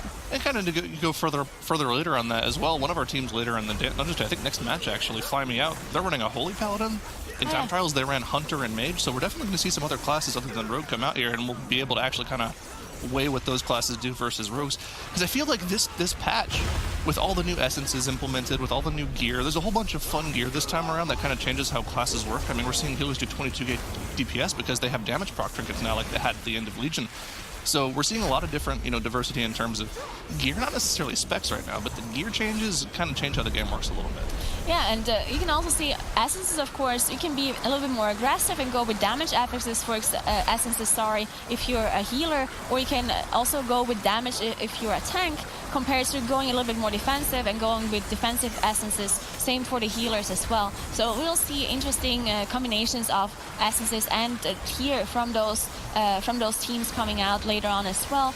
And on 17, the level 17, it actually seems like those teams not actually struggling that much on this level here. Of course, the gear set is set to 445, so it is pretty high item level for those teams. So yeah, it seems like they're doing a good job dealing with those level 17s. Yeah, maybe just a little bit too easy for them. Maybe it needs to be a little harder. We'll see. We'll see coming up.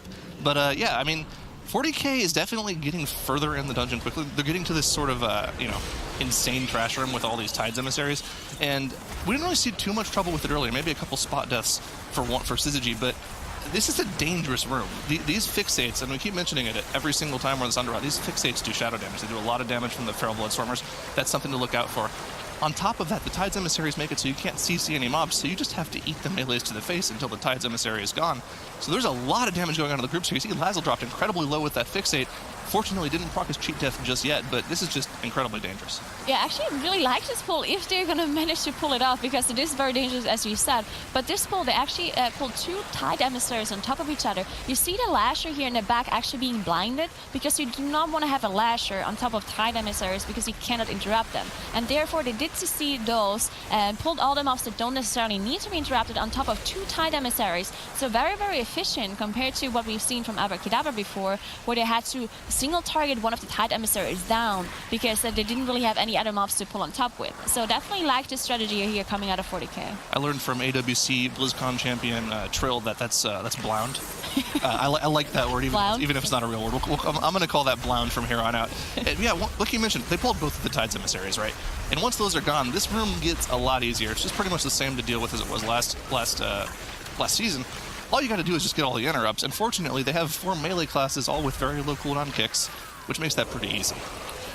one thing to mention is, though, that the affixes in this dungeon are probably one of the most difficult out of all the dungeons for this cup, because we see Necrotic and Raging on top of having Fortified as well. So definitely very difficult on the tank, because you have all those Necrotic stacks, and then you have all the mobs Raging as well once they drop low. That's why you see those tanks just start kiting, as you see for Pain for Fem here. Fem just running around, making sure he's not getting hit by all those mobs because they are Raging. And you also want to make sure that you drop off this Necrotic as well. So some of the tanks are actually choose to run Dwarf here in this dungeon, so they don't have the Night Elf available to them.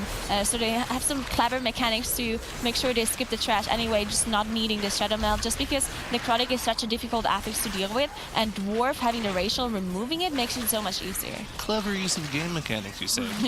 Interesting. I mean, wow, okay, I was going to say they have a little bit of trash to deal with before they get in the boss, but they're just getting right into it. They're pulling the rest of this trash pack. Well, not quite. They have one Bloodstormer left, which is probably a smart play. 2 Bloodstormers on the group is a lot of residual damage on two random players in the group, or just one player could get both fixates. That'd be miserable for them.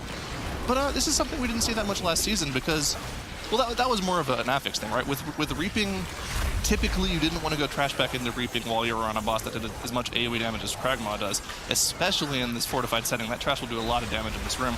But I like this. I mean, with no Reaping to worry about, you can kind of just AoE the trash down with the boss, and they did focus the Bloodstormer first as well, so most of the residual AoE damage in the group is gone.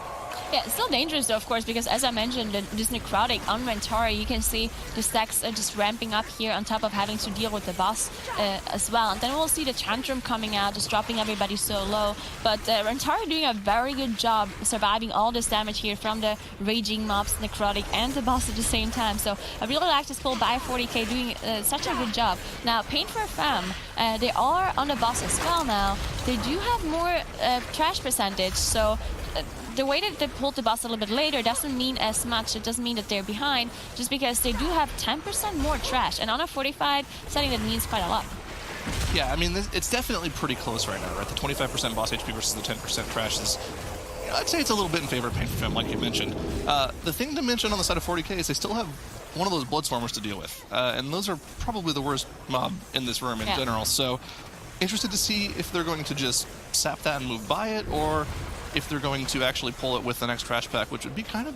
I don't think we've ever seen somebody pull a Bloodstormer into the next trash pack. Not really. That seems very dangerous, especially with those affixes. But 40K dealing with this Tantrum here, and you can see the Bloodstormer here in the corner.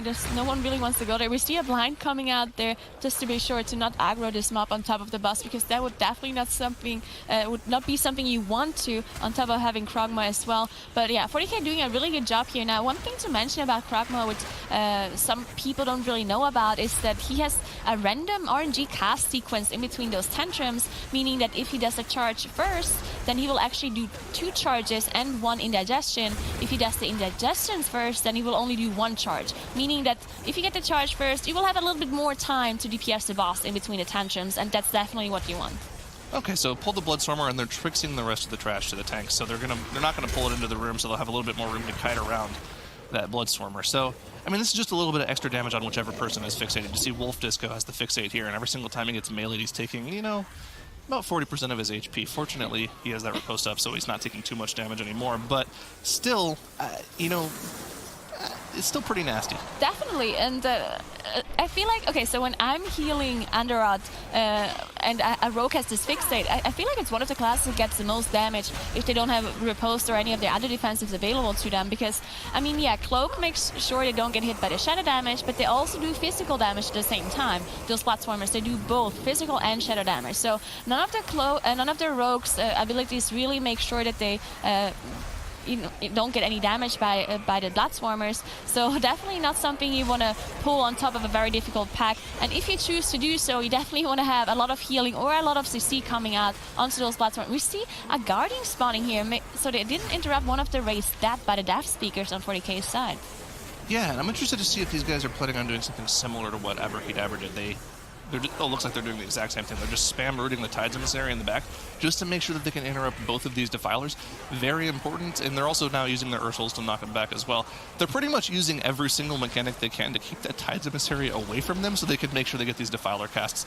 That's really all you can do with that mob. You can maybe try to go in and, insta-burst it down with DPS, but it has, a couple million HP, which means you can't just instantly burst it. You're probably going to get a couple casts off from the Defilers.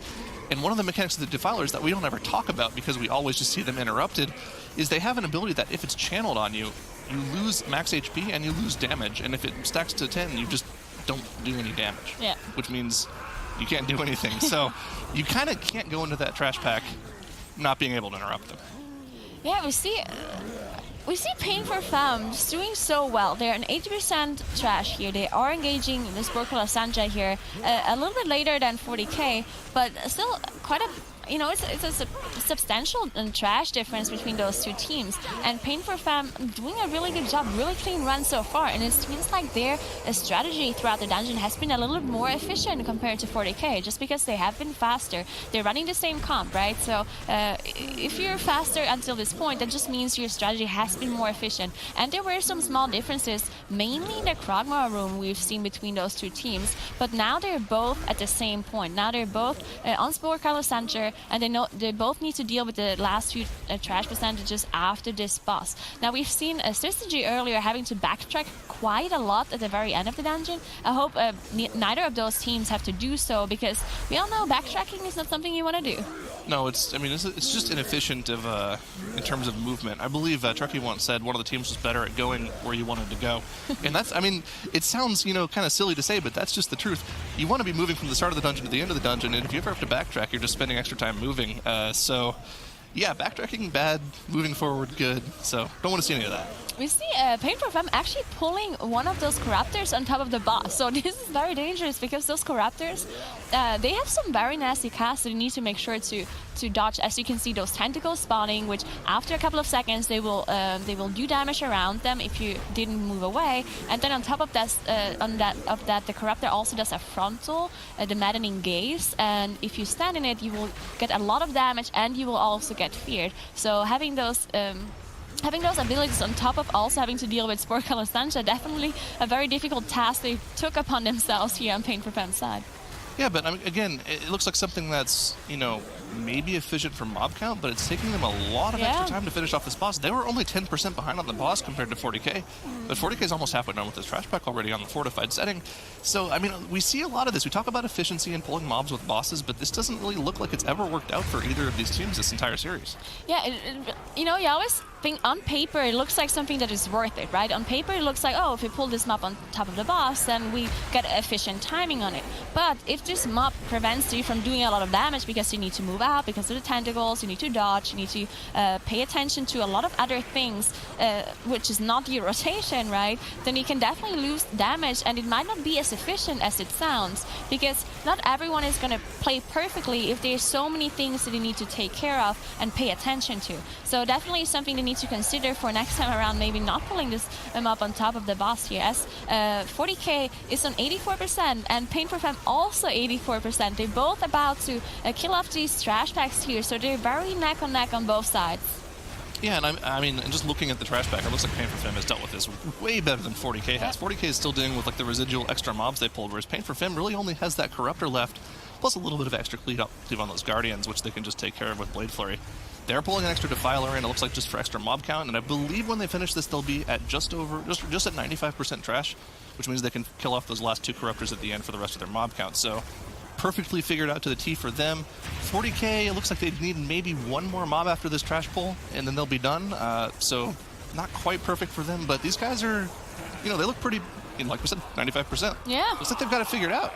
You see, Lacelle actually getting hit by one of those maddening gazes, proccing the cheat death. So definitely gotta watch out for that, as he does not have cheat death available for another 6 minutes for his side. As Pain for Fem, as you said, they are on their way to the two Corruptors here at the very end. They are gonna be reaching 100% most likely after killing those two Corruptors, and then they still have their Bloodlust available for this last boss, which I'm not completely sure if it's really worth it to save for the last boss, because of course we don't don't have reaping anymore. That gives you more efficiency, and it's a 45 setting, so the boss really maybe it would be better to use it somewhere else. But both of these teams, of course, agree that they have to save it for the last boss, so I'm probably wrong. Yeah, I mean, this last boss is kind of dangerous, right? One of the biggest problems with this boss is if you're standing too close to the wall, one of the spores can just spawn right underneath you and just, on this difficulty, pretty much one-shot you. So as long as they're not doing that, you don't really need Bloodlust for this boss, but it's kind of just a safety thing. This poor colored Zanja, most of these groups aren't going to have any problems dealing with the mechanics on that boss. It's not a particularly difficult boss, I'd say. The final boss here, the Abomination, is definitely more difficult, so it's more of a safety play saving Bloodlust for this boss more than anything. Yeah, and I'm just so surprised by Pain for Fem doing so well, because, I mean, yeah, we talked to Fem before, and he said that they were very confident in their strategies, and they can beat any team, basically, is what they said. But, you know, for such a team to come in, because, of course, they participated the last time around as well, but they were not in the same team. You have Fem and Shelly in one team, and the other two were in another team, and you have one completely new player. So it's definitely interesting to see that they're doing this well on their very first map against Fourty K, because Fourty K were definitely the favorites to win this game, just because they're the veterans. They were doing way better than any of Pain for Fem's members in the first season. So seeing Fourty K struggle against Pain for Fem is surprising, really. At this point, all we can really do is compare this team, well, as long as they don't wipe, right? Pain for Fem looks like they're doing fantastic in this dungeon so far.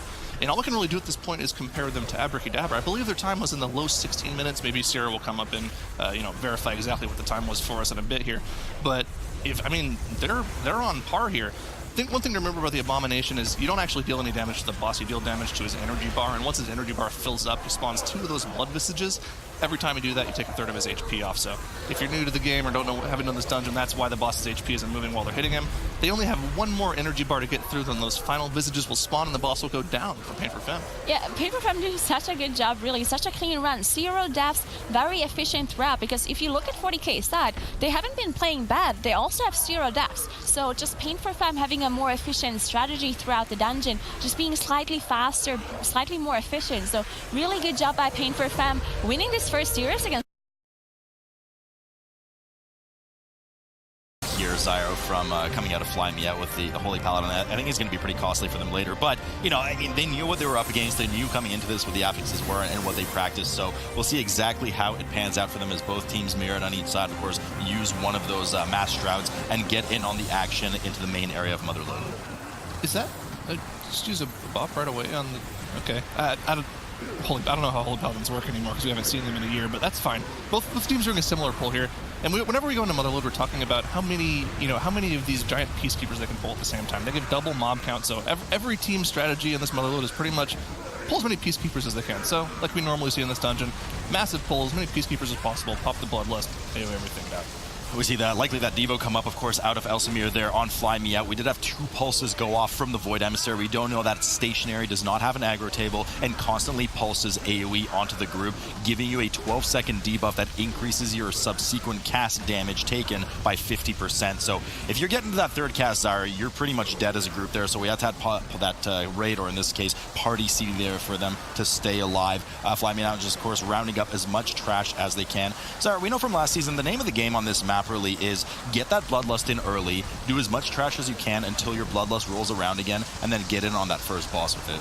Yeah, and I mean, we even saw later in the season some teams just killed the first boss without Bloodlust and then committed their Bloodlust to more trash afterwards. So we're going to have to see if these teams plan on doing something similar to that or more towards the original strategy. I want to point out, already on this first pull, the damage meters just went away, unfortunately.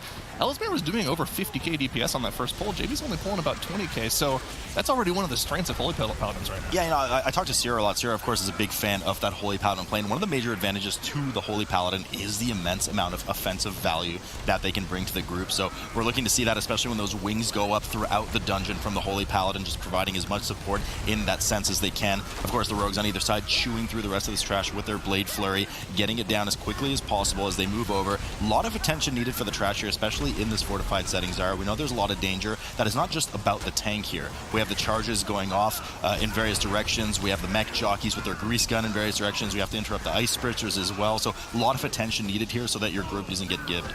Yeah, I remember doing a Motherlode, right before the Heroic raid came out. Remember that 1 week where you had to do the highest key possible so you got as much residuum as possible from your next cache?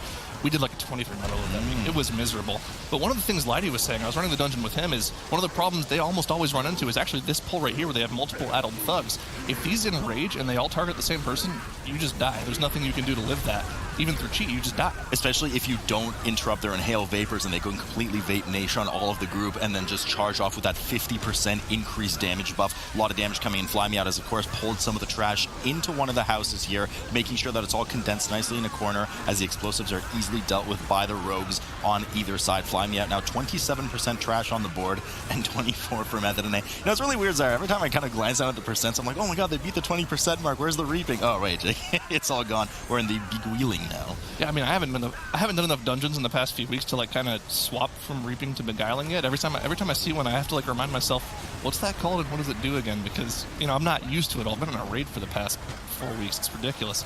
But I mean, looking at the percentages, like you mentioned, Fly Me Out's doing pretty well. I feel like Method and A actually has just been chain pulling the entire time. They actually haven't dropped combat yet. Like they've been pulling, doing the same pull and just kind of extending it every single time. So maybe that's like an efficiency thing. I mean, maybe, these groups, especially with Outlaw Rogues, you just kind of throw everything into the meat grinder and they just constantly cleave as they come in. We can see both sides doing it as another Peacekeeper joins on the side of Fly Me Out. Now, we have to kind of look at the small things here, though. And Zyra, it's always when I'm on the desk with you, actually, these things always happen.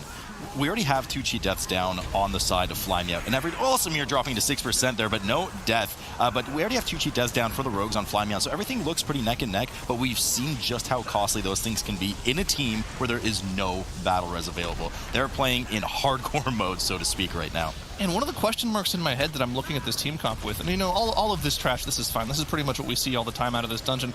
But the question mark in my head is, how are they planning on skipping to the 3rd and 4th boss? They don't have a battle res. You can't shroud the trash because they have True Sight. I'm not sure what they plan on doing there.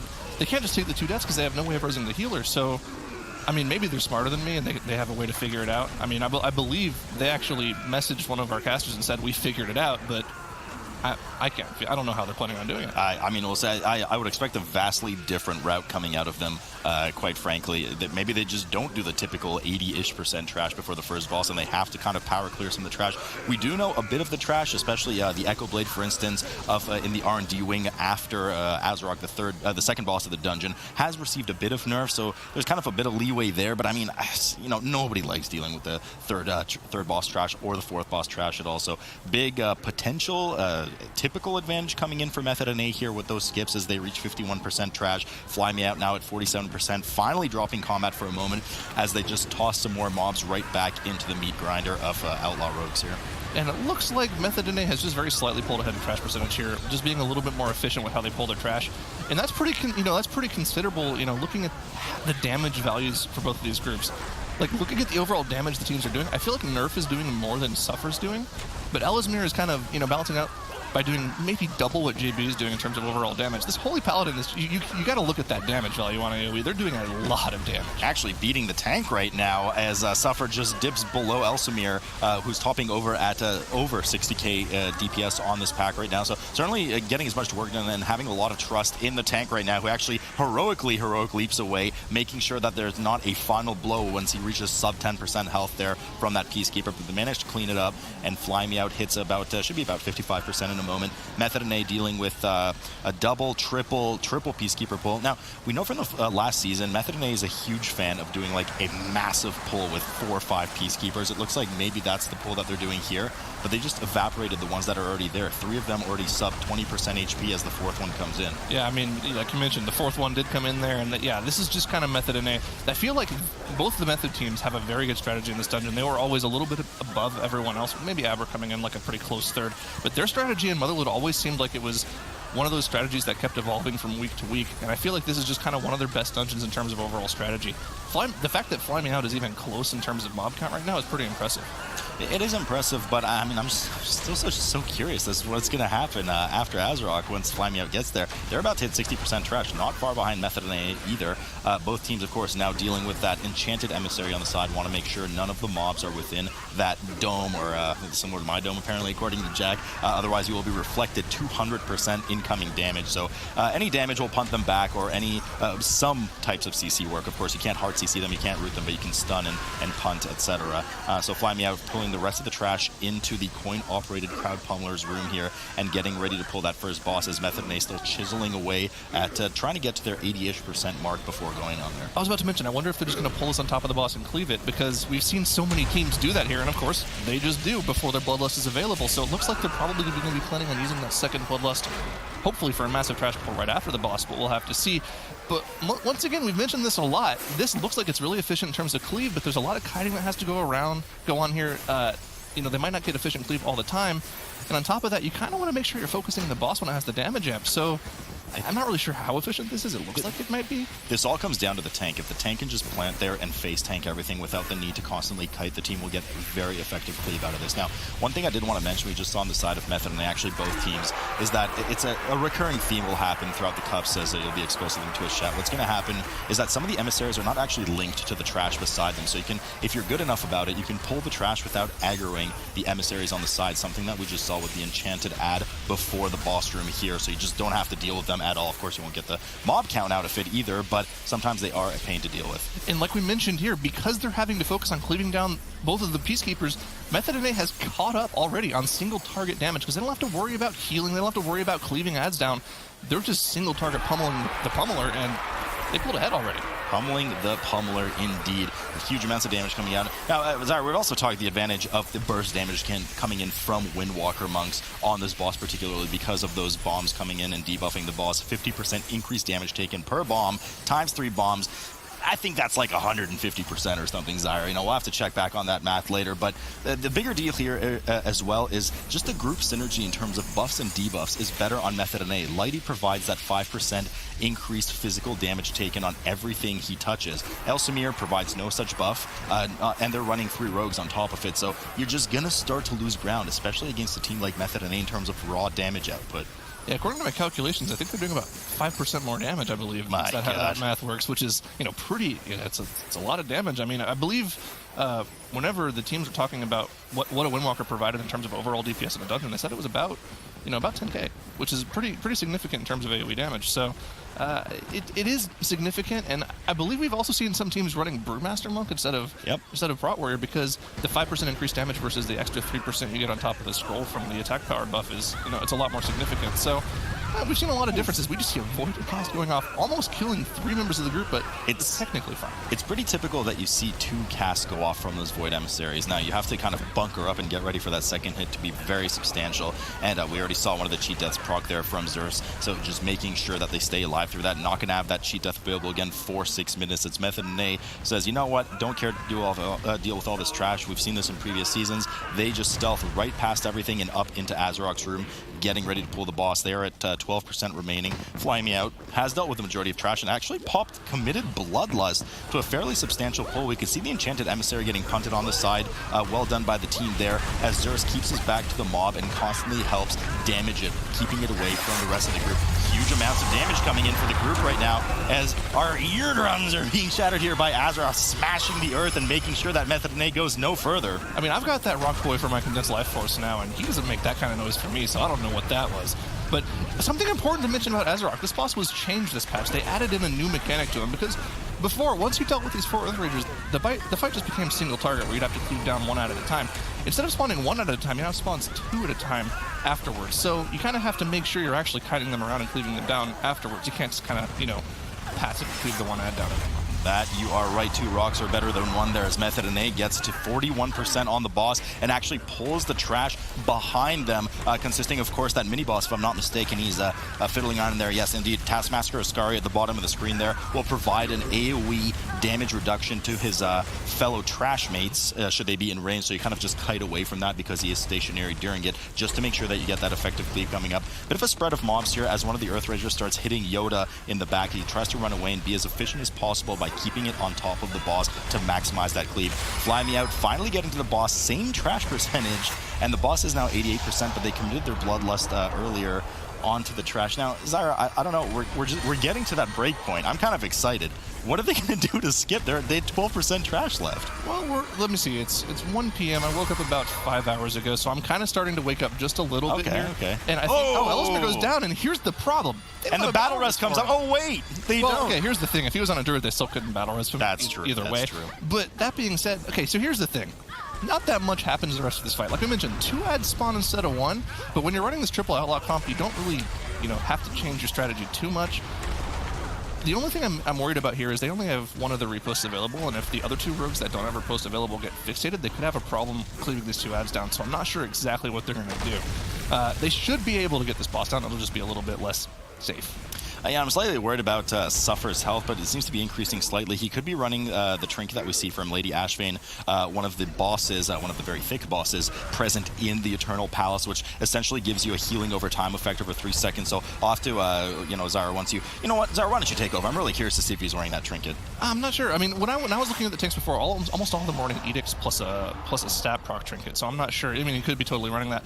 But like we mentioned, it should be fine here. I think I was talking about my brain finally waking up when Ellesmere he's wearing it. He is wearing it. You're right. He's wearing that and indeed Edict. I mean, Edict's just huge for tanks. That's just ridiculous. It's just a better version of the diamond trinket from Opulence in VOD, pretty much. So it's just an extra shield that procs all the time. Or it's on a timer, actually, I believe. But like I said, my brain was finally turning on. I think what they're going to have to do is they're going to have the tank pull as much as he possibly can to the side, and they're going to have to shroud through the rest of it. That's the only way I see this working. I mean, you're right, but that is sketchy McSketcherson right there.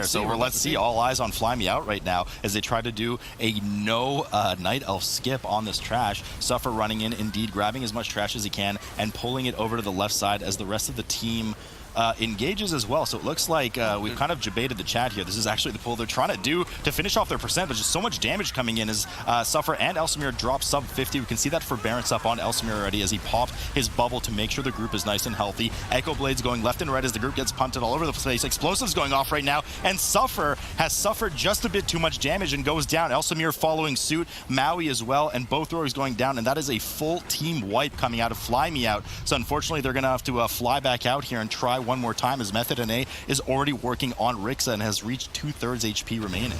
Yeah, I mean, that's... Oh, there's a War Machine. That's pretty rough for them right there. There's not really a whole lot they can do. This War Machine is completely new, though. We've never seen a team cleave down this War Machine with the boss. As a matter of fact, I don't think we've ever seen it pulled at all in terms of, like, I didn't even know what his name was. I don't know. I don't even know what it does. What I do know now after them killing it is it does give 4% of their mob count. It did finish off their 100% mob count. That means the 5th reaping wave... Wait, wrong season. They are going to have to finish off versus the False Flame here. That was on purpose, by the way. Just full posterity. They're at 25% HP on the boss. They're going to get Rixa down here pretty easily with nothing else to cleave. I mean, speaking of getting finished off, another full team wipe here for Fly Me Out. I mean, this trash in the R&D wing. Yeah, it got. It got small nerfs, but like small insignificant nerfs. It still packs a punch. It is a nightmare to deal with, and we can see exactly why teams skip it, not only on live, but in this MDI setting on the tournament realm. Fly Me Out going for the 3rd time's a charm pull here as they try one more time to tackle it down, but Method and A not caring about their slow behavior and is finished off Rixa and is now heading up to the 4th boss, Mogul Razdunk. Well, I think part of the problem they're going to have now with this trash pack, and I'm a DPS player. My brain is not as big as some of the healers out there, but it happens. I believe that part of the problem they're going to run into here is that their Holy Paladin doesn't have wings for this pull. He popped it on their first run through, which means he can kind of just Mongo DPS while still doing as much healing, as any other healer. That's one of the strengths of Holy Paladin raids. That's why you see them in the raids just almost constantly, because they can just do that. And without the wings, they just are going to keep dying to this trash pack. Zyra, I'm running out of puns with the word Suffer, because Suffer has gone down for the 3rd time now on that trash. That's 3 full wipes. It's too much for them to handle. It's not working out, and it's just a full team wipe as Method and A is getting ready once again to just draw aggro here on Mogul Razdunk and finish off the dungeon in a rather flawless manner. No deaths. We can already see on the board Suffer. The problem is, Zyra, it's not only the wings. They keep throwing themselves at this trash pack. You don't have too many significant CDs on an Outlaw run. Correct me if I'm wrong. Obviously, you want to have things like Adrenaline Rush up. But the Warrior himself, no last stand available, no shield wall available. They just keep throwing themselves in, and you can't survive this kind of pack. They couldn't do it with everything available. What makes them think they could do it the 3rd time over, Well, I mean, they just have to keep, smoking it down. That's all. That's all they can do at this point. They're committed to their strategy. They have to do exactly what they're planning on doing. And at this point, they know they're behind, right? You know, they can see the stream. They can see Method and A's already on the final boss. You know, at this point, what can you do? You just got to keep trying and hoping Method and A will wait. Yeah, and I mean, that looks unlikely here in a fortified environment right now as Mogul Razdunk reaches phase 2, which transitions around 50%, of course. Sub 50 here, as if he is casting something like that Gatling gun, he will finish the cast before going up. So Method were able to squeeze an extra 6% out of the boss in that first phase before transition. We do have these 2 Sky Scorchers coming out. Want to make sure you intercept their Azerite shots. Azerite Heartseeker, there it is right now. It does put a debuff on you, decreasing healing taken by 35%. So just want to help some of the DPS out as you make sure that Razdunk drills down on these oil drums, 3 of them, in order to shatter that immunity shield and continue the fight. Yeah, I mean, you know, once they get through this final pillar here, the second phase will continue. They're not going to get their bloodlust back up, which means this is a pretty clean run for them. I mean, sub 20 minutes in Motherlode, it might even be sub 19 if they have their cooldowns coming up here, which I believe they do. They've got the rush on the road. They'll have the touchdown coming up soon. They should get this sub 20 pretty easily. This is a very clean run from them. And I think, you know, kind of looking at this dungeon, Reaping was definitely a big hindrance in this dungeon. There's so much trash here. I feel like Reaping was definitely a slower mechanic than this arcane-heavy beguiling dungeon. All you have to do is worry about knocking the arcane emissary back. So this run is like incredibly fast for them. Right, you are. And, you know, both tanks are... I was just curious to see if the tanks were running something offensive, but it seems both tanks are actually running that Urchin along with the Edict's combo. It's just a huge survivability combo and kind of complements one of the weaknesses of Prot Warriors with self-sustain, giving you some just passive HPS every 3 seconds. Fly Me Out has finally dealt with the trash. We can act... Oh, no, they haven't. They've dealt with some of the trash, but they have 6% left. And Fly Me Out, I'm fired up about this one. Me too, with this Fire Mage, Jack. Well said.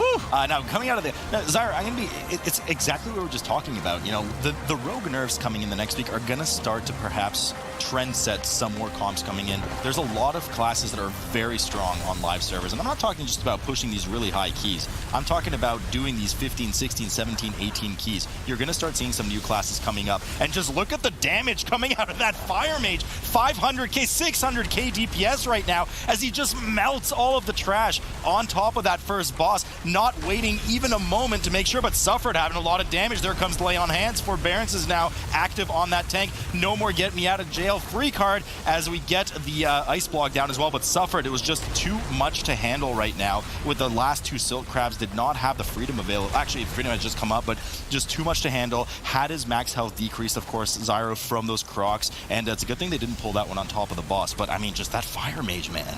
Living Bomb, dude. Exponentially increasing AoE. I mean, rogues are great. Outlaws are great. They hit the main target for 100% and everything else for 45%. Living Bomb just does 100% thing to everything. And it also just does exponentially increasing damage. So I'm guessing his damage breakdown right now is probably like 40% Living Bomb, 20%, 30% Ignite, and then the rest is just Flame Strikes. Because Ignite also does a lot of damage, especially with that Combust up.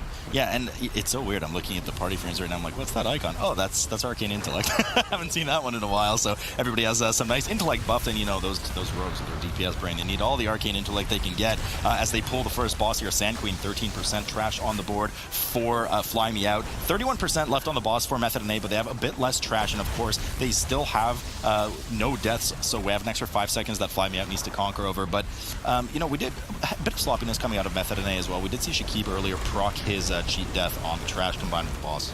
Yeah, and I don't want to get too nitpicky about this mage, but we don't get to see non-rogue DPS classes too much, so I kind of want to talk a little bit about what he's doing in terms of the mechanics here. He's using double on-use trinkets, which is something new that Fire Mages have been doing, because, you know, about a large percentage of Fire Mages' damage comes from their Combust because they're stacking 2 minutes. So what they're doing is they're using the Font of Power from his Shard, which gives you a 30-second buff, and then because they're using double on-use, it puts your second on-use trinket on a 20-second cooldown. He's also using a Gladiator on-use main stat trinket as well, so that he has 2 on-use trinkets worth of main stat to proc during his Combust, with his Lucid Dreams, with his Combust, all 2-minute cooldowns. So when he's, I mean, look at him rise up the damage meters when he pops his Combust. He was doing, you know, maybe tank damage. Now he's right up there with the Outlaw. Yeah, things are certainly heating up for that Fire Mage right now. 16% trash on the board as we have another upheaval phase coming from the Sand Queen. Huge nature hit coming on one of the players as she comes back up and starts summoning some more of the drones. Want to make sure you avoid those sand traps. Method and A well ahead of this by now, as they've already moved upstairs to that kind of jail area where all the buffs are present. Now, we usually see typically teams, especially with 2 true CCs available. Of course, we have 3 rogues here, so they have 3 saps available. You can just kind of skip this entire floor. the rogues scurry around, they get the buffs, they vanish, and they come upstairs. So interesting to see that they're incorporating some of this trash percentage now versus last season, Zyra. Yeah, I mean, like we mentioned, this has had to be done. They have to get more trash percentage elsewhere in the dungeon because you just don't have the amount of, efficiency from the cannon. And the thing about the stuff on that, the trash on that top level, that's not trash that you just kind of want to pull without a cannon. That does a lot of damage. There's a lot of mechanics that are difficult to deal with. And the cannon, in addition to doing a lot of damage, also interrupts their abilities for you too, via knockbacks. So not having that available for every single one of those casts is, it's pretty taxing on the group. Pretty taxing indeed as JB and his friends start going up the stairs towards Jess Howless's room, the second boss room now. They've popped one of their shrouds and are moving right past this enchanted emissary along with the sea speakers, that cast Salt Blast is what I wanted to say. They move actually right past the next pack too and stealth all the way over into the Void Emissary area. Now this Void Emissary is immobile and it does, something we haven't mentioned actually, ironically with all the rogues, it does have true sight, so you can't stealth past Void Emissaries. They will just start pulsing their AoE. So here comes the first hit. The team does well to line of sight around the corner and avoid that debuff. Now they're really going to have to kill it before the next cast if they want to start to combine trash quickly after, Zyra. Yeah, and the reason they're making sure they're not taking any of the damage here is because they don't want to stack that damage taken with the bursting on top of that. That'd be kind of miserable for their healer, which is kind of, differing from their opinion of the team. One, we were talking a little bit about the sort of the mantra method, and one of the things they were saying in this dungeon, you want to do damage to Bobby. That's the really cool damage. Something else they are always constantly saying is, do whatever makes the healer mad. And usually they would do that, but LOSing that, maybe they like their healer now. I don't know. They were always saying they don't care about the healer, but that was a pretty healer-friendly play from them. That was a pretty healer-friendly play. Maybe it's just they're used to him yelling at them finally, so yeah, they started line of sighting around the corner. But they're pulling the rest of the trash now. Now, I wouldn't be shocked if they pull some of Jess Howless's floor, essentially, not even just room, but floor, along with the boss and trash at the same time. We've seen that blow up in their face, and anytime Methane has had historically two issues in this dungeon.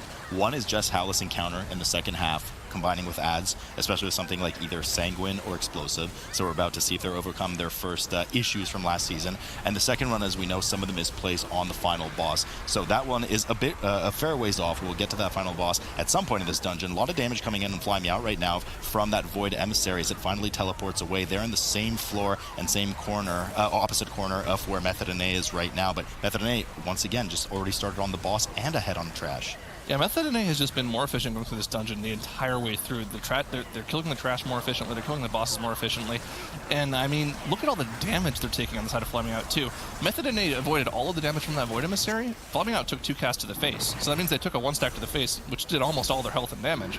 So their healer's having to put in some work. Yeah, I mean, but at least Elsamir looks amazing on the healing meters, reaching that almost 100k HPS right now, just showing that they can deal with that throughput. But, everything's just almost moving in slow motion for Fly Me Out right now. The trash is much slower.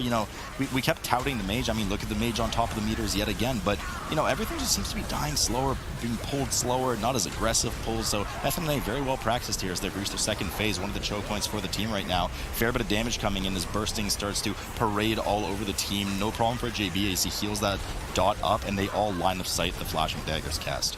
Yeah, and here's the problem. The biggest problem with Mage is that you kind of have to focus pull around its cooldown. This reminds me a lot of that Arms Warrior meta we had way back in the very first MDI, where every team was running 1 or 2 Arms Warriors, and you literally pulled big whenever your Arms Warrior had his cooldowns up.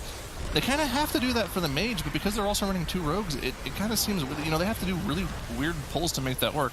We see him charging his trinket up right now, so I'm assuming they're going to be doing a big pull in, 15-20 seconds here, which is when he's going to be able to use both of his on uses, but it just seems like it's maybe not as efficient. On top of that, the mage is also kind of missing one of the pieces of Exodia, as I like to call them. They really turn the mages on. They're missing the Mechagon bracers. We don't have any Mechagon items enabled right now because, it's kind of unreasonable to assume that you'd get a 445 Mechagon item right now. So they don't have the 445 Cyclotronic. Yeah, that'd be kind of weird, honestly. That'd be, 450k, 500k on use? That'd be ridiculous. They don't have the Hyper Thread straps from the final boss, which would recharge all of your Fire Blast charges whenever you use them. So they're kind of missing that piece, which is a huge extra boost to their damage during combustion.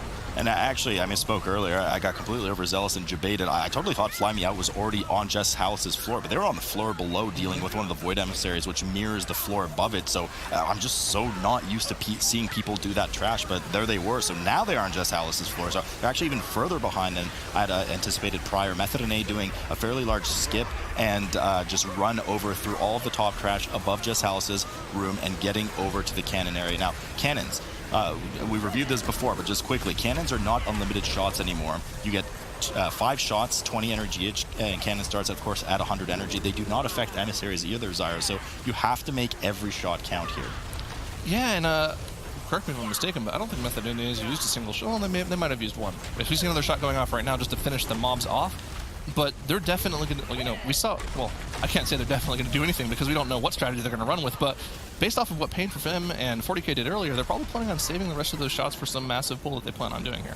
Yeah, I mean, I think so, as we can already see everybody kind of rearing up back where they came from, getting ready to pull that entire floor. And I mean, the cannons has, what, probably 3 or 4 shots left, so I mean, you only get 3 shots. Banana. But Fly Me Out now still working on Jess Hallis's floor, and they're about to pull Jess Hallis's now. We can see that Arcana Trinket being channeled once again from Maui, the Fire Mage. It provides a 30-second massive buff, quite massive buff, especially at 445, what is it, like 3K, 3.5K primary stat intellect for that mage. So just huge amounts of burst damage should be coming out of the mage as we see a massive pull on the side of Method and A coming in, and we'll just see how well they deal with their cannons here. Yeah, we did see that first shot come out to interrupt both of the riot shields from the first 2 officers, which is, you know, pretty important. I believe that was the final shot that we just saw that finished off those 2 mobs. Everyone dropped incredibly low due to the bursting as well as that suppression fire debuff as well. So the fact that none of them died there, they get that save their battle risk, so they'll have 2 later on in the dungeons. Pretty impressive. Yeah, that was scary. That was 8 stacks of bursting on top of triple suppression fires you mentioned on top of nerf. So well done by the team there to well coordinate their CDs. Now we still have a shield wall available for nerf tank, so he didn't even bat an eyelash at that one. But he did use his last stand and does not have avatar available either. So still has that shield wall available in the pocket for the future pulls coming up as Fly Me Out just now trying to work towards their second phase of Jess House. So I'm not really sure we're kind of unraveled here because everything was looking very impressive for him to start. Look at the mage damage yet again on the side of Fly Me Out, but everything was just so sluggish. I mean, they're substantially behind at this point, and they only have 1 death on the board. Yeah, I think it just has to be an overall routing on the dungeon. It seems like they've just moved through the dungeon and finished off trash packs less efficiently and, you know, less clean the entire time. You know, I can't say for certain that the mage is the problem because, you know, they just, I don't think adding a rogue instead of a mage here would fix the problems with how they've moved through the dungeon. Method is just so much more clean, so much more practiced than them.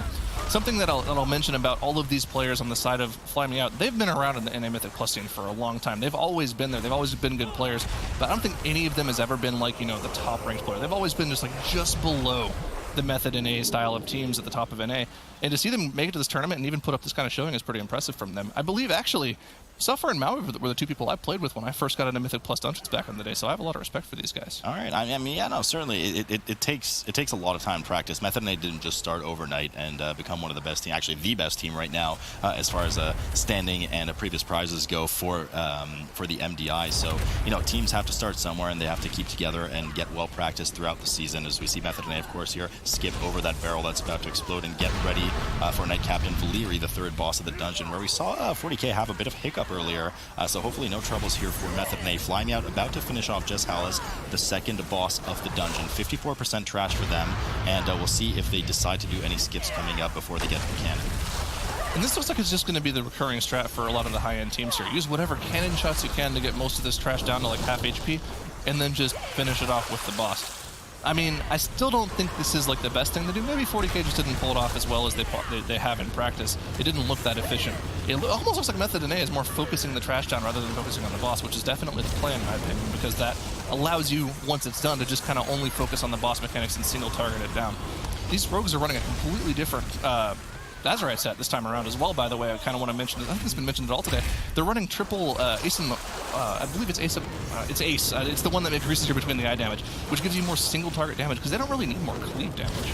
No, certainly not, especially with the cannons doing a lot of the work even post-nerf for you. JB doing a great job of making sure the barrels are in the corners of the room so that the melee players are not only safe, but can maintain a high amount of uptime on the boss, who is rather irritating. I mention it every time in terms of moving around. She constantly chain casts on players, so if you get caught within a barrel's AoE radius and you have to kind of emergency move out, the boss will just sit there casting. Sometimes it just sit there staring at the walls. We saw on the side of Method and A here. She did a cast, stared at the wall, then the diffuse lighter cast, so really good positioning here from Nerf to make sure that the rogues can just have access to the boss at all times and get all their damage in with, I believe, their increased melee range. I'm not sure if they're playing those traits right now, but nonetheless, no problem for Method and A as Fly Me Out still working through that final upper floor before moving over to the balcony for the cannons. Yeah, the trait was ace up your sleeve, by the way. Don't know why I remember that. But they're actually not running in this dungeon. I guess they want the cleave in this dungeon. It's a dungeon-to-dungeon difference. They're actually running stat procs in this dungeon, Blightborn, Infusion, and Swirling Sands for extra crit, which is also interesting. That being said, I think Abrakeydabra was the one running triple ace, which is supposed to be better for single target. That being said, Valyria goes down, pretty clean for them. No wipe, fortunately, no 40k there. And we're going to have to see if they do this entire trash back here the same way. She keep gotten meleeed right off the bat there. Fortunately, didn't proc Chi. That would have been bad going into the final boss. That would have been bad news bears indeed, as Method and A runs right up. Nerf Tank goes and grabs the two Wardens at the top of the steps. They want to try and combine everything here as the Shadow Emissary still pulses. They are stationary here. Nothing you can do about that. You just have to either keep line of sighting the cast or eventually brute forcing. Keep in mind, they're also immune to cannonball shots. So what Method and A is trying to do here is combine all of the trash together to use those 5 precious cannon shots and cleave everything down in the group. But this is going to be a pretty scary here as Inner Flames start going off. We have a lot of cleaves coming down from the Wardens. We see the intimidating shout come out of Nerf. Big damage on him though, as we get slips from the Emissary cast on the group right now. He doesn't want to have anything to do with that as he leaps away and line of sights the cast to reset that debuff. And they're just not going to deal with the Void Emissary at all. They're just going to Shadow Meld it off. This is great. We didn't see Abrakeydabra do that at all. Unfortunately, on the side of Fly Me Out, we do see them having another full team wipe here. I think that's the first one of the dungeon, actually, which is, you know, pretty unfortunate from them. But at this point, it's pretty much all said and done. All they got to do is make sure they don't get hit by the cannon shots here, and they're home free. They would never do that. Not in a million years. The defending champs here from MDI spring season start up on Overseer Corgus. We are in a fortified setting now. Even in that fortified setting, this boss can get quite out of hand with these explosive shots getting up on the side. You can see just how hard it hits. 50% damage on 2 of those rogues already. As one of the spiral casts comes out, team's making sure to get in the safe zones for that. Deadeye coming up. Yoda eats that, I believe, with evasion, just to make sure that he doesn't get the debuff. Yeah, I don't see a debuff on him right now, but he also has that cheat death. Method and A 100% trash and quickly chewing through this boss as Bloodlust is just about to fade for them. Yeah, and like we mentioned, the boss is about half HP with that Bloodlust going down on this Fortified Affix, which is, I believe it's new to the season. I think we had Tyrannical last time around. On Fortified, this boss becomes a lot less dangerous. Those AoE damage doesn't really hurt you as much. Like you mentioned, on Fortified, it's doing half of their HP. So if this was Tyrannical, it'd be doing closer to 70% of their HP. And if they got those doubles with it doing that much HP, JB would have to pump out, you know, at least 40% of everyone's HP that got hit by that burst in between the bursts, or they're just going to die or they're going to proc their cheats. So the fact that it's fortified and they're able to get through that boss's HP more quickly means that each of the doubles that they get is not nearly as, you know, dangerous. No, not at all. And JB, we know, likes to be as aggressive as possible. You can see him at just over 20k DPS right there as Overseer Corgi barks up his last storm for these explosive rounds going out. 14% left on the boss as Method and A is going to close out another dominant clean sweep over Fly Me Out and move on to the upper semis later today, if I'm not mistaken. So Overseer Corgus, 4%. And I mean, Zyre, just the mage dream did not work out, my dude. Unfortunately, didn't. In the loser bracket right off the bat.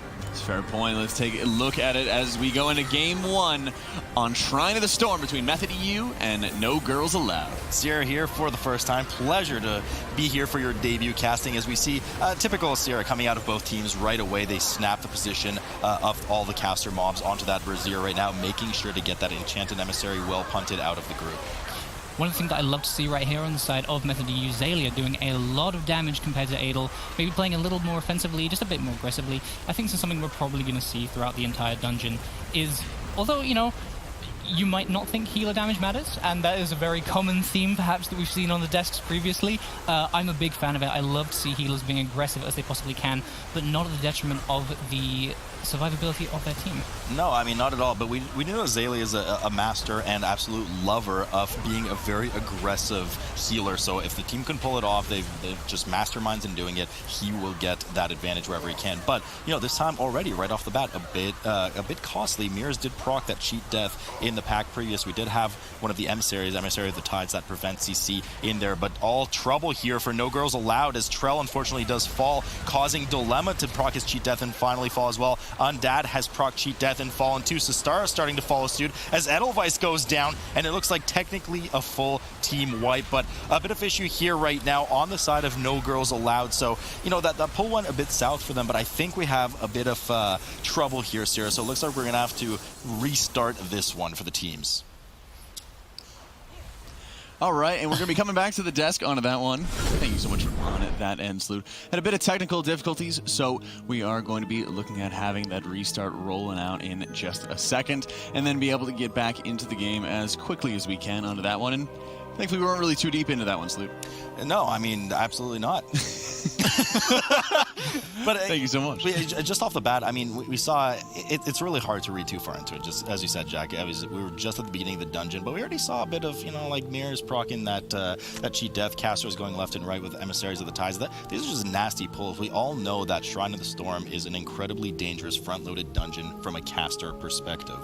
So if you combine an emissary of the Tides in there that prevents any interrupts or crowd control within their aura, which is I think 10, 12 yards, something like that, it's just super dangerous. Very dangerous onto that one, and nothing is really more dangerous than some of the affixes, especially if they're going to be the incorrect ones. So we put into a reset as we'd mistakenly had the wrong affix combination for one of the teams, and just to make sure that they're playing on the affixes that they've been practicing, we're having the reset rolling out. So we're getting everybody reset, getting everything together, making sure it's all going to be correct, and then we'll be hopping back into this one. So we haven't really been able to, as you mentioned, see too much of what's going on so far here, and at that point it starts coming down to how much of the trash are they going to be doing early on, because Tettles, you mentioned previously, a lot of the mob count for these mobs has been buffed up. The percentage that they're going to be giving towards total completion has been buffed up, or in the case of some of the eels at the end, it's been nerfed down. Yeah, so there was a major trash count rebalancing coming into Shrine of the Storm to where those mini bosses end up giving a pretty sizable amount more count relative to the dungeon.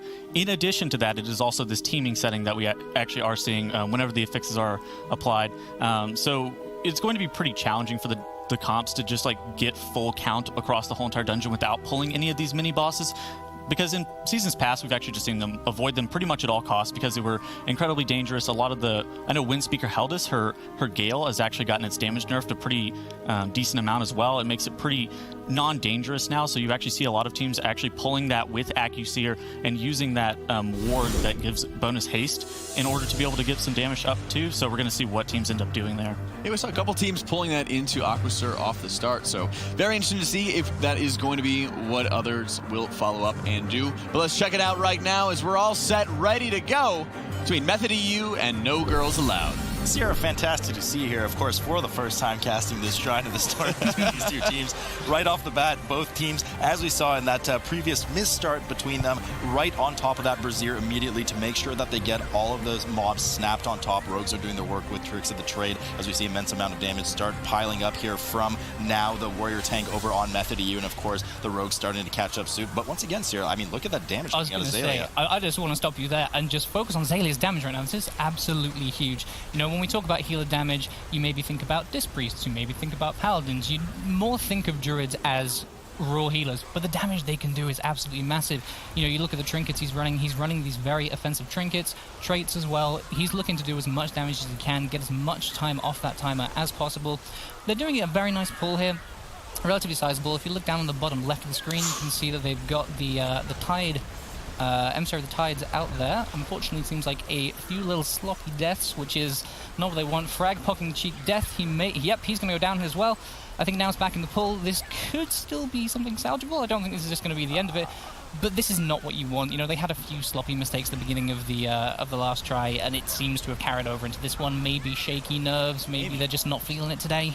Yeah, but I mean, that's kind of the thing, you know, because Zaylia is so offensive, I mean, he knows how to heal better than most, but, you know, you play kind of a glass cannon, so to speak, in that sense. You kind of overcompensate with the damage, and then you get caught with your tail between your legs. There, you know, it's hard to place blame on healer or tank there. Usually we just do it on the healer anyway, Sarah. That's just kind of what we do, but now did drop there, causing Zaylia to die right after, likely for some healing aggro, and of course, Frag followed suit right after that, so they are salvaging the pull, as you mentioned, but in a very sloppy fashion. No Girls Allowed looking great right now. They're already down by Akusir's room, have started that role playing that RP right now to spawn the boss as they deal with the rest of the trash in front of it, and wasting no time, straight into Akusir and popping that Bloodlust. And this is what No Girls Allowed really want. They want to have the method EU that, you know, that isn't necessarily them on top form, and they're hoping that maybe they can just sneak in, you know, they can make the most of this opportunity that they've been given, and if they carry on at the pace they're going, they could be completely fine. They could even take this. You know, it might be something where we look at Method EU and we just remember this really strong, invincible team. But perhaps that, you know, the loss on against Method NA, perhaps it's just knocked them more than potentially we thought. You know, it wasn't even like a 2-3 or 3-2, I guess I should say. It was just a complete wipeout. They didn't even let them take a single game.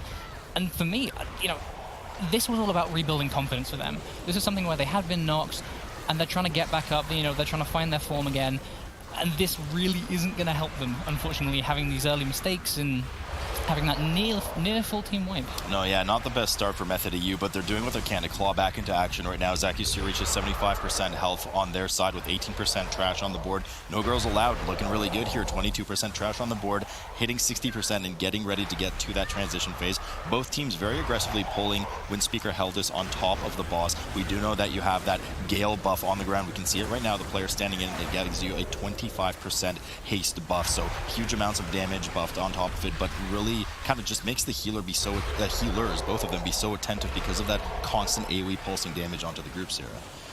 Yeah, look inside of Method EU. Doesn't appear they've popped that Bloodlust yet. Oh, no, they haven't. Not sure what they're going to be saving that for. I was chatting with Now, and he was indicating to me before we started today, mini bosses. You know, we've talked about this before. It wasn't something that was pulled particularly last season. This season, it seems like, certainly in the teaming setting that we have, it's going to be something that everybody is wanting to be pulling. They want to get that count. I kind of want to see them together. To be perfectly honest, I kind of want to see, I don't know if they want to snap it up or they want to move it down. I'd love to see both of these two mini bosses. I don't know if it would necessarily be something that you bloodlust, though. I feel like you should have used it already, to be honest. Yeah, I mean, you know, you can make a case for Sorn plus the Guardian Elemental on the bridge, because then you can use Sorn's aura on the ground to mitigate the AoE damage from the Elemental as well, 70% reduction within that area. But yeah, you know, we talked about this a lot in the previous season, Sarah, about Motherlode. Motherlode was always a point of contention for this whole, why aren't you popping Bloodlust yet? By the time, you know, you finish and wait for your first Bloodlust, you probably could have almost squeezed in another Bloodlust. So, of course, we're not nearly to that level yet with Method E. We're only about 4.5 minutes into the dungeon, so hopefully they're saving it up for something quite significant. I doubt a team of Method E's caliber just kind of forgot about Bloodlust, so they're clearly saving it for something, but hopefully it's something big here, because No Girls Allowed has already finished off with Akusir, the first boss, and has aggressively run down into the tunnels here, into the room containing Windspeaker Runecarver Sorn, excuse me. Pretty substantial pull here coming in from Trell as he line of sights around the pillar, making sure that he grabs aggro on everything coming in. I mean, it wouldn't be the first time that a top-tier team has forgotten to pop Bloodlust, but as we see on the side of No Girls Allowed, they are doing an absolutely beastie pull. You know, we've seen teams before split this up. In one of the games earlier today, we had it where they didn't pull that pack in the corner, and they let it, I think it was in the Abra game, actually, where they didn't pull that pack in the corner, they let it come in a little bit later, just so they could stabilize, get everything in place. No Girls Allowed really saying, look, don't underestimate us. We are not a team to be messed with. You think you can take this game easily? We're not going to go down without a fight. We are going to make you work for this win. And you know, the exact same pull on both sides, and finally the Bloodlust comes out of Method EU here in this really substantial pull. Lots of air denial coming down from those Iron Hull apprentices that do massive AoE damage with their whirl. Now certainly has his work cut out for him. We can see he already does not have access to Shield Wall. Last Stand is down now, likely playing the Bolster talent. So once that goes down, he won't have access to block uptime, making sure to pull up those shield block charges as well. And now finally using his Spell Reflect as well, so he's completely out of cooldowns, and the trash is still at 40-ish% health. No Girls Allowed gets out of that room with a substantial pull on their own. quite squeaky clean here, 41% trash, and they pull the Guardian Elemental on top of the trash here, so they're actually cleaving everything down together. This could be very, very dangerous. This is something where, essentially, if you're doing a pull like this, you're locking your healer off. Your healer does need to be focusing on as much healing as they can possibly be doing. The one thing that I love, this little play from Xaylia here. Xaylia, when he came into this pack, he started off very offensive. And then he realized as he moved in, okay, maybe I need to pull back a little bit. You know, it's very fun as a healer just to go in and just do as much damage as you can, but you need to know when to do it. You need to pick your moments. You need to make sure that you're not going to put anyone in danger. And he did this absolutely perfectly here. He made sure that now was completely fine. He made sure that everybody was in that rune. And once everybody was in the rune from Rune Carvasorn, and they had that 75% DR, he went, yep, you know what, I can pull back off now. Lovely play. Yeah, lovely job. I mean, just really impressive here from No Girls Allowed. The Guardian Elemental down, no casualties, no cheat death procs even for any of the rogues. Everything nice and clean. They're starting to move across the bridge. 51% trash done already versus Method EU's 48%. Now we're going to see if they opt to skip the Elemental. It looks like that's exactly what they'll do as the rest of the group runs right by, with now pulling the mob to the side, leaps in, and of course they use their Shadow Meld, picking everything up together, being careful not to DPS just yet. They want to get rid of that enchanted emissary out of the group. You can see just how much damage it does. It reflects 200% damage of any mob caught within that area. So Gingy kind of nuked himself down to 30% HP there, but fortunately they have managed to deal with it as they kill some of the trash here. No Girls Allowed has already aggressively moved up to the boss and pulled a bunch of trash with it, Sierra. They have done this. I just want to look at No Girls Allowed again. And to be fair, this is the case on the side of Method EU as well when they get there. This is basically a full melee comp. You know, obviously the Resto Druid can stand back and they can be doing the healing. But as you've seen from Xaylia, and actually to be fair, on the side of Adel as well, she's doing everything she can to be pushing that damage. They need to be in cat form. They need to be in melee. On a boss like this as well, you really want to say to your to your DPS, don't do anything stupid. Don't stop me from doing damage. Don't put me in a position. Fat chance on that one, Sierra. I don't think that's going to happen. I mean, you just got to get your DPS in shape. Got to get the whip out, you know? Back in my day, that's what we did. We just told them, no, you're not going to do it. We didn't just sit there and take... Well, actually, most people did. They didn't let themselves DPS. I'm intrigued to see what Xaylia can pull here. It's interesting. Adel's doing more damage. Xaylia is the more offensive healer. But Adel is actually taking a bit of a lead here on the damage. Yeah, but see how that plays out. Yeah, we'll see how it plays out. But they also did different pulls, right? No Girls Allowed quite aggressively pulled a bunch of trash on top of the boss, so you benefit from some of that cleave with the Thrashers coming out of kitty form and just benefiting with the dot as well. Whereas Method EU just kind of dealt with a massive trash pack in front of the boss and then went in for the kill. So 61% for Method EU. No third Reaping Wave, of course. We are over that hill at this point in the third season. So Method EU has now slightly pulled ahead on trash, but are quite substantially behind on the boss, as Gale Caller Faye has now fallen for No Girls Allowed, and the rest of the fight is honestly a bit of a snooze fest once it's just Iron Hall. So teams like to usually at least try to get a bit creative and maybe aggressively pull some trash on top of this, or at least prep one of those enforces, Sierra. I mean, we do see Adel has gone out of range here. Not sure which way she's gone.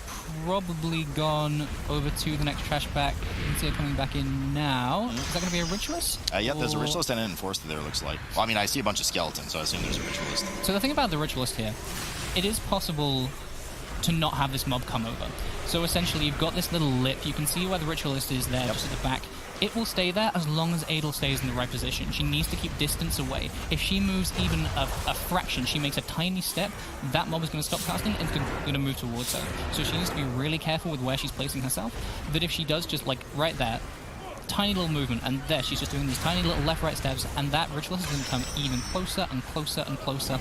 And if it does get too close and the group aren't paying attention, they won't be able to stop it, they won't be able to interrupt it, and it could end up just doing too much damage. I don't think it would cause them too much hassle, but it would be rather annoying to deal with. Yeah, last thing you need in the group is a spiking AoE damage that increases the damage every successful cast. Here we see finally Unending Darkness getting interrupted there by Dilemma as he runs in, and the DPS, the melee, including the tank, will make sure to rotate and interrupt rotation on this Ritualist. Now, you know what's interesting here, Sarah, as well, is that Season 2 meta called for just skipping all of this trash after the second boss, save maybe an aggressive Enforcer pull, but nobody ever dealt with this Ritualist. So interesting to see here that now, should they wipe, you actually have the shortcut opened up from Accuseer over to that kind of torch lantern we see in the background there from one of our observers, just unfortunately went off screen.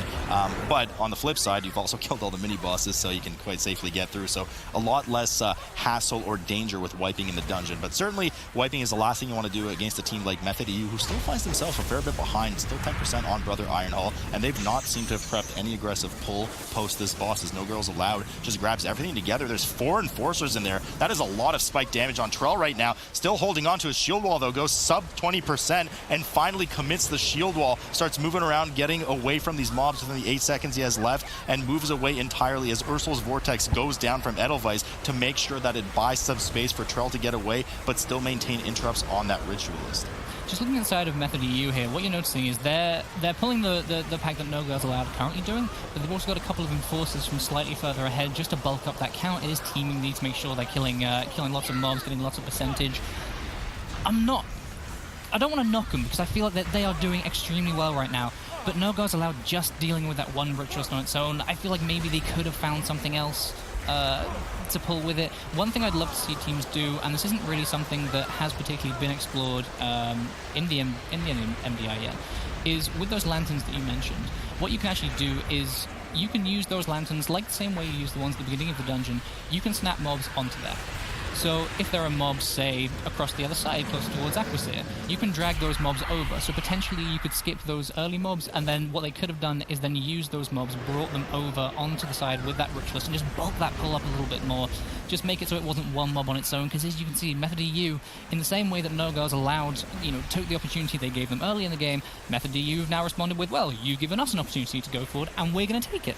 They're going to take it, and they're quite neck and neck right now as one of the Rip Mine casts leaks out for No Girls Allowed. Trell does take a big chunk of damage, but manages to stay alive. Does have the shield wall available to them once again here as damage sprays left and right on the group, on the team of No Girls Allowed. Edelweiss doing what she can to make sure to stabilizes the condition, as Method EU has already chiseled through the tentacle pack and is technically pulled slightly ahead in the dungeon, but they do have that 3-death buffer to overcome. So if they win and no other deaths come in throughout this dungeon, they're going to have to win by at least 15 seconds above No Girls Allowed, who has now mass stealthed and already headed over into the room of Lord Stormsong, getting ready to start that RP as they cleave down these dwellers, the lashers on the side. I'm just leaning in over the desk here, checking that Adel did proc that roleplay. It can take a very long time to get that done. Very, very long time. So it's important that it doesn't have to be the healer. Typically it's the healer. You can have your tank heroic leap in as well. Just get that roleplay going, finish off these tentacles. They have nothing else to do. There's nothing in this room. It's just them, little swimming pool, couple tentacles. So they need to be entertaining themselves for a while whilst the boss does spawn. One thing, again, I'd love to see teams try and do.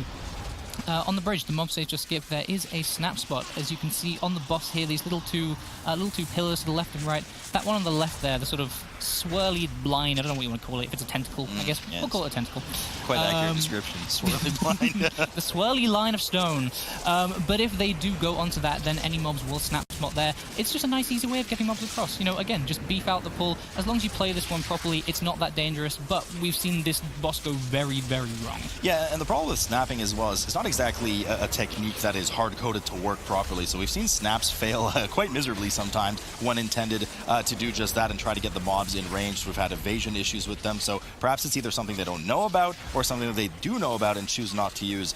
No Girls Allowed, of course, has dealt with the second Dweller pack, which was also comprised of a Tides emissary in there, so the lashes were non-interruptible, which actually forced Dilemma to use his Cloak of Shadows prior to the pack dying, so he will not have that as a preventative measure to try and avoid the mind control here on Lord Stormsong. So just less chance that somebody kind of gets to maintain their damage on the boss, and looks like they've slightly pulled ahead.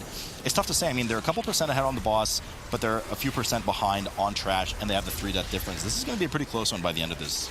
I mean, really, at this point, I'm not really looking at this boss, to be honest. I'm thinking about the next one. I'm thinking about that juicy buff on the healer, 180% extra damage, and this is why throughout the dungeon I've kind of been talking about, them playing more offensively versus defensively. On the side of No Girls Allowed, Sistara proccing the cheat death there, Dilemma going kind of low, but that's where, Adel's basically going to go, I don't mind doing a bit of healing. I'm not going to shout at you to use your defenses, I'm not going to shout at you to use a health pot, Healthstone. I'm totally fine to deal with that. And you see it reflected in the damage meter. Xaylia just slightly ahead. And that's kind of been the theme throughout the entire dungeon. Adel's playing it a little bit safe, but they are getting through the dungeon. They're getting through it at a good pace. They don't have any deaths, as you say, compared to the Method EU side who do.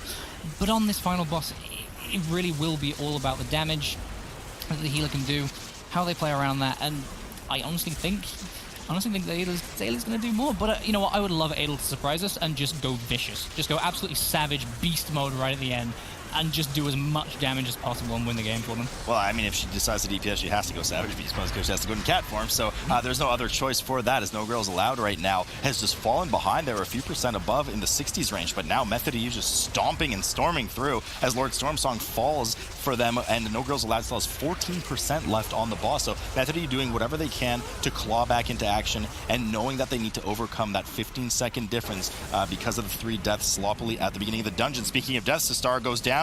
As Sierra mentioned earlier, did proc that cheat death mid-fight, so that is a costly death for them, especially when it's this close between the two teams. Lord Stormsong about to fall here for No Girls Allowed.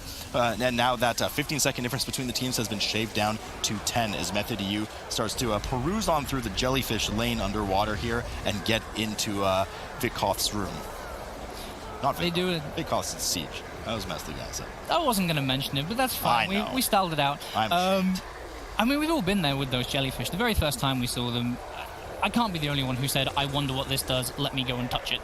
And found out the hard way that's not what you want to do. We do see Adel going into the beautiful non-dolphin form here, choosing not to do a little dance, but just a graceful glide towards the boss. She's getting ready. She's mentally prepping herself for this final boss. We do see Method EU grabbing some eels nice and early. Now, there is a choice that you can make here. You can either do these before the boss. It seems like they're just going to drag a couple onto the boss. Just make a nice little easy bit of pad for the DPS there.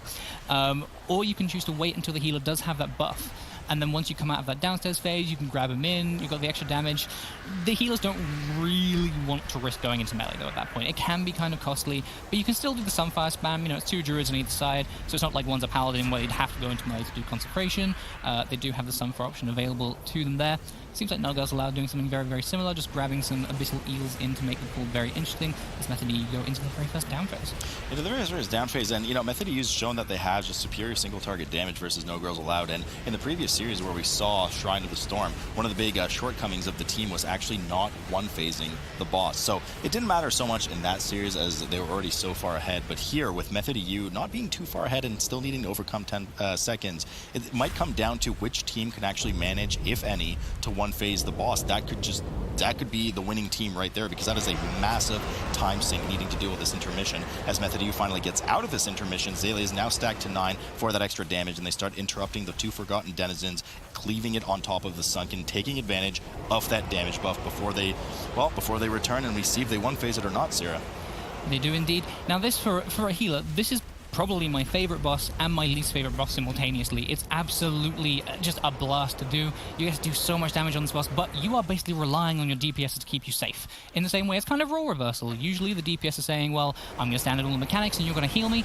At this point, the healer's now saying, I need you to not take damage so that I can just do as much damage as possible. And like I said, Xaylia just absolutely smashing. I don't think he's doing as much as Smok was. Perhaps, exact number, but perhaps not. I don't remember the numbers. Well, I mean, we can always check that later. But Method EU here, halfway through their Bloodlust, and Volzith only at 39% HP. It's going to be pretty close again. I mean, I think in the previous series they were shy by maybe 3%, 4%. It was very, very close. So if any team can do it, it's Method EU with their single target damage. Unfortunately, we don't have eyes on the energy of the boss, but we'll see that Sunken City cast once they start reaching that 100 energy. No Girls Allowed following suit has now popped their Bloodlust as well. They did have Volzith 2% lower going in the transition phase, so it is something that might work in their favor. But Method EU here trying to cap out the one phase, and fortunately not even close, even further than the previous one. 9% left on the boss, and I think both teams at this point are likely going to have to deal with a second transition, Sarah. I was going to say, it's all eyes on No Girls Allowed at the moment. Will they be able to push out enough damage? I don't want to be pessimistic. I'm not 100% sure they're doing quite enough. I'd love them. I really would love them to just take this game.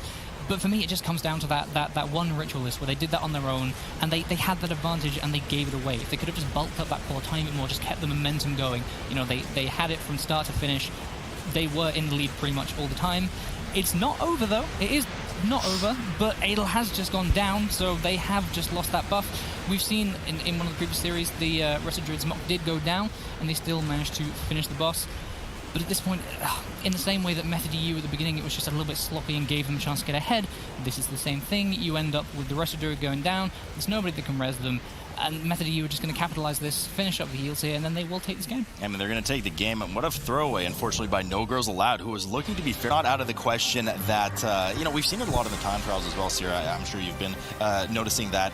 Brewmaster provides a few benefits. Outside of the tank is very strong, smooth damage intake, etc. Not known for the burstiest of damage, but because of the Essence system with Conflict and Strife, they have access to the Hot Trub PvP talent, which gives them 20% damage shared amongst all mobs near them whenever they use Purify. So 20% of the Purified damage just reflects on everyone, so you can get some meaty damage out of them. As you can see, Trell actually doing a pretty substantial spike in damage at the start. So the more damage they take, the more damage they do back, essentially, is the name of it. And Sierra, of course, on top of it, they provide that physical debuff battery for the team.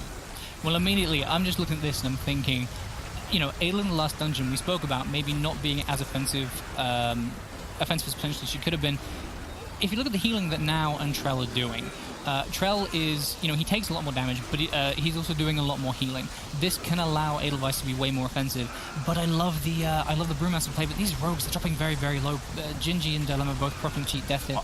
I mean, Dilemma had 4 stacks of the cast from the Void Emissary there, so anything is going to get one shot through that. Fortunately, he did have his cheat death available, and as you mentioned, 1 rogue apiece. Now, no cheat death for 6 minutes for them. But, you know, with the Brewmaster, I mean, you see a substantial amount of HPS on the meter actually topping Edelweiss, and that's because a large part of it is their Celestial Fortune, where the amount of crit they have actually gives them a chance to get increased healing from all sources that counts as their healing. So, quite greedy of them, I might add, but all of that Celestial Fortune proc healing that comes from Edelweiss is actually counted as the Brewmaster's healing, which is just a passive effect, so just helps you heal them up more, even though in order to kind of counter that increased damage that they take through Stagger and just being generally a bit squishy in terms of armor percent, but we do know, of course, the work Stagger does to mitigate and smooth out that damage, transforming it into that damage over time effect over 10 seconds, unless talented otherwise. Method EU here, 13% on the board with Trash as they chew through their typical composition that we saw on the previous map. Is No Girls Allowed 15% on the board, not far behind at all. And both teams looking nice and healthy right now. 1 battle rest for each still remaining. One thing that's interesting to note, and we were talking about this briefly in the break, Bloodlust. Just as I bring it up, actually, No Girls Allowed do use their Bloodlust. I was intrigued to see what they were going to use it on. What were they saving it for? Dilemma is dropping very, very low here, you know, even with that Bloodlust. And Dilemma actually does go down. I think that may have been an explosive wall going off. Undead going down. Star proccing cheat death. Undead proccing cheat death as well. And, you know, this is with Bloodlust up.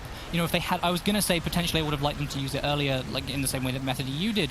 But I think if they didn't use it there, potentially we could have been seeing a bit of a nasty situation unfolding.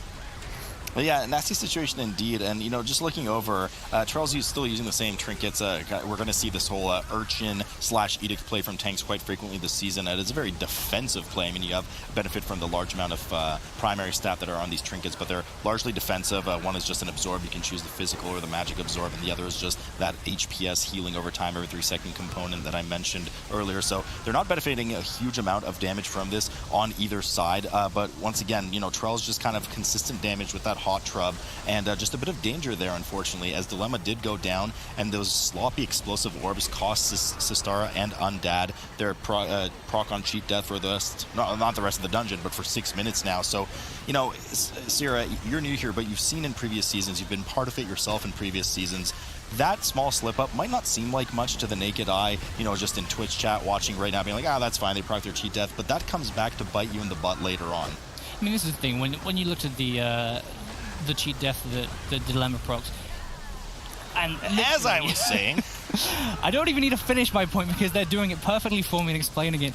I was literally just about to say, you know, you proc a cheat death early when you don't really, you know, it was just a bit of sloppy play. I kind of fell asleep at the wheel, and then I got, you know, hit by 4 void sacks, and that's not really falling asleep at the wheel. Literally, we don't even need to mention this because they are just showing it perfectly. All of these rogues, they're proccing it early, and then when they actually need it, they are dying. Trell's going down here on the side of No Girls Allowed. This is a bit of a mess. I'm not gonna lie. This is an absolute mess. A bit less messy for Method EU, but it's funny. I mean, the one rogue that didn't have the cheat death available on the side of Method EU was the rogue that was targeted by things like the Inhale Vapors, post-Inhale Vapors charge, and of course the Grease Gun from the Mech Jockey. So Gingy did drop. They committed their res to it. He's back up. No Girls Allowed has not committed a battle res at all. So they still have that working in their favor. Method EU does not have one available for about 5 minutes now, but No Girls Allowed essentially had a full wipe with 5 deaths on the board.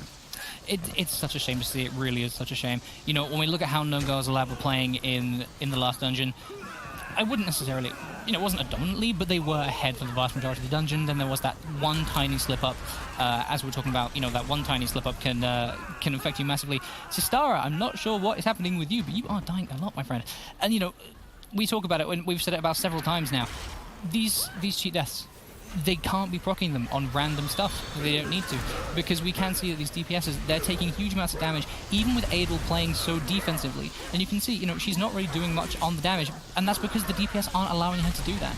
And we kind of saw that as well in the earlier series with Fly Me Out, where, you know, the Paladin was playing, Elsmere was playing very offensively, and you need your DPS to be helping you on that front.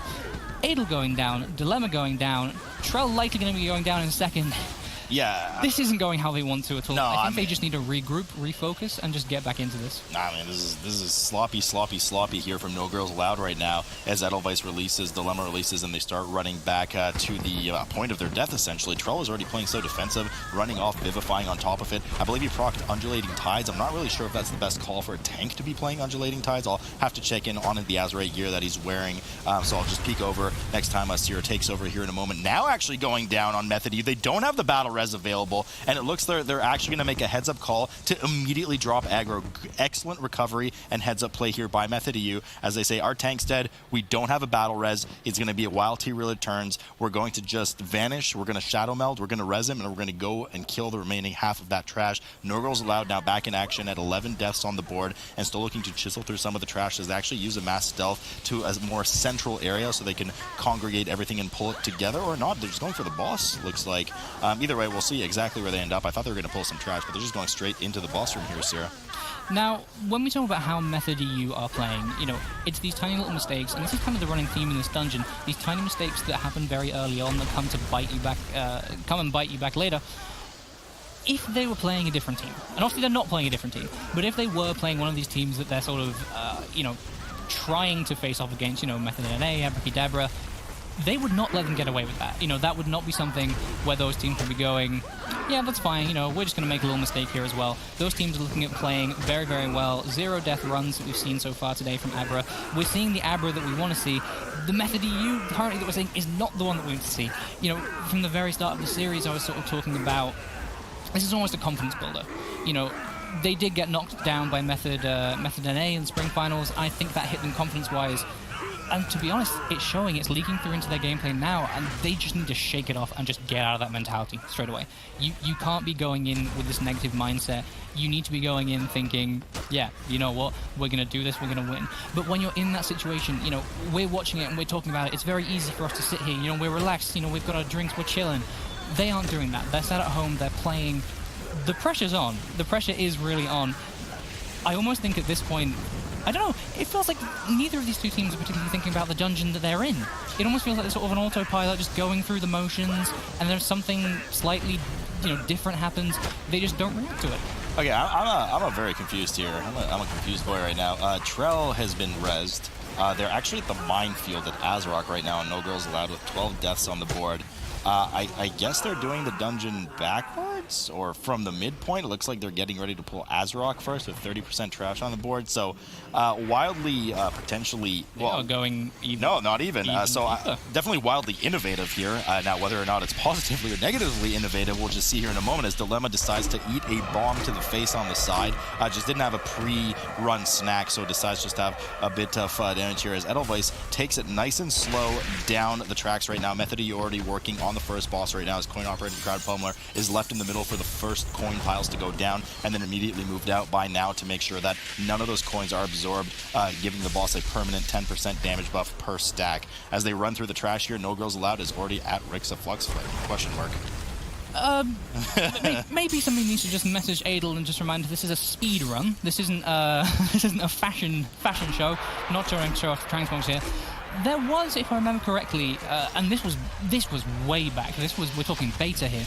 There was a strat where you would use a bit of a bugged reset, bugged respawn, and you would end up. This is the way you would do this dungeon. You know, you do the third boss, you do the fourth boss, you take the car back around, and you'd essentially play it from the halfway point onwards.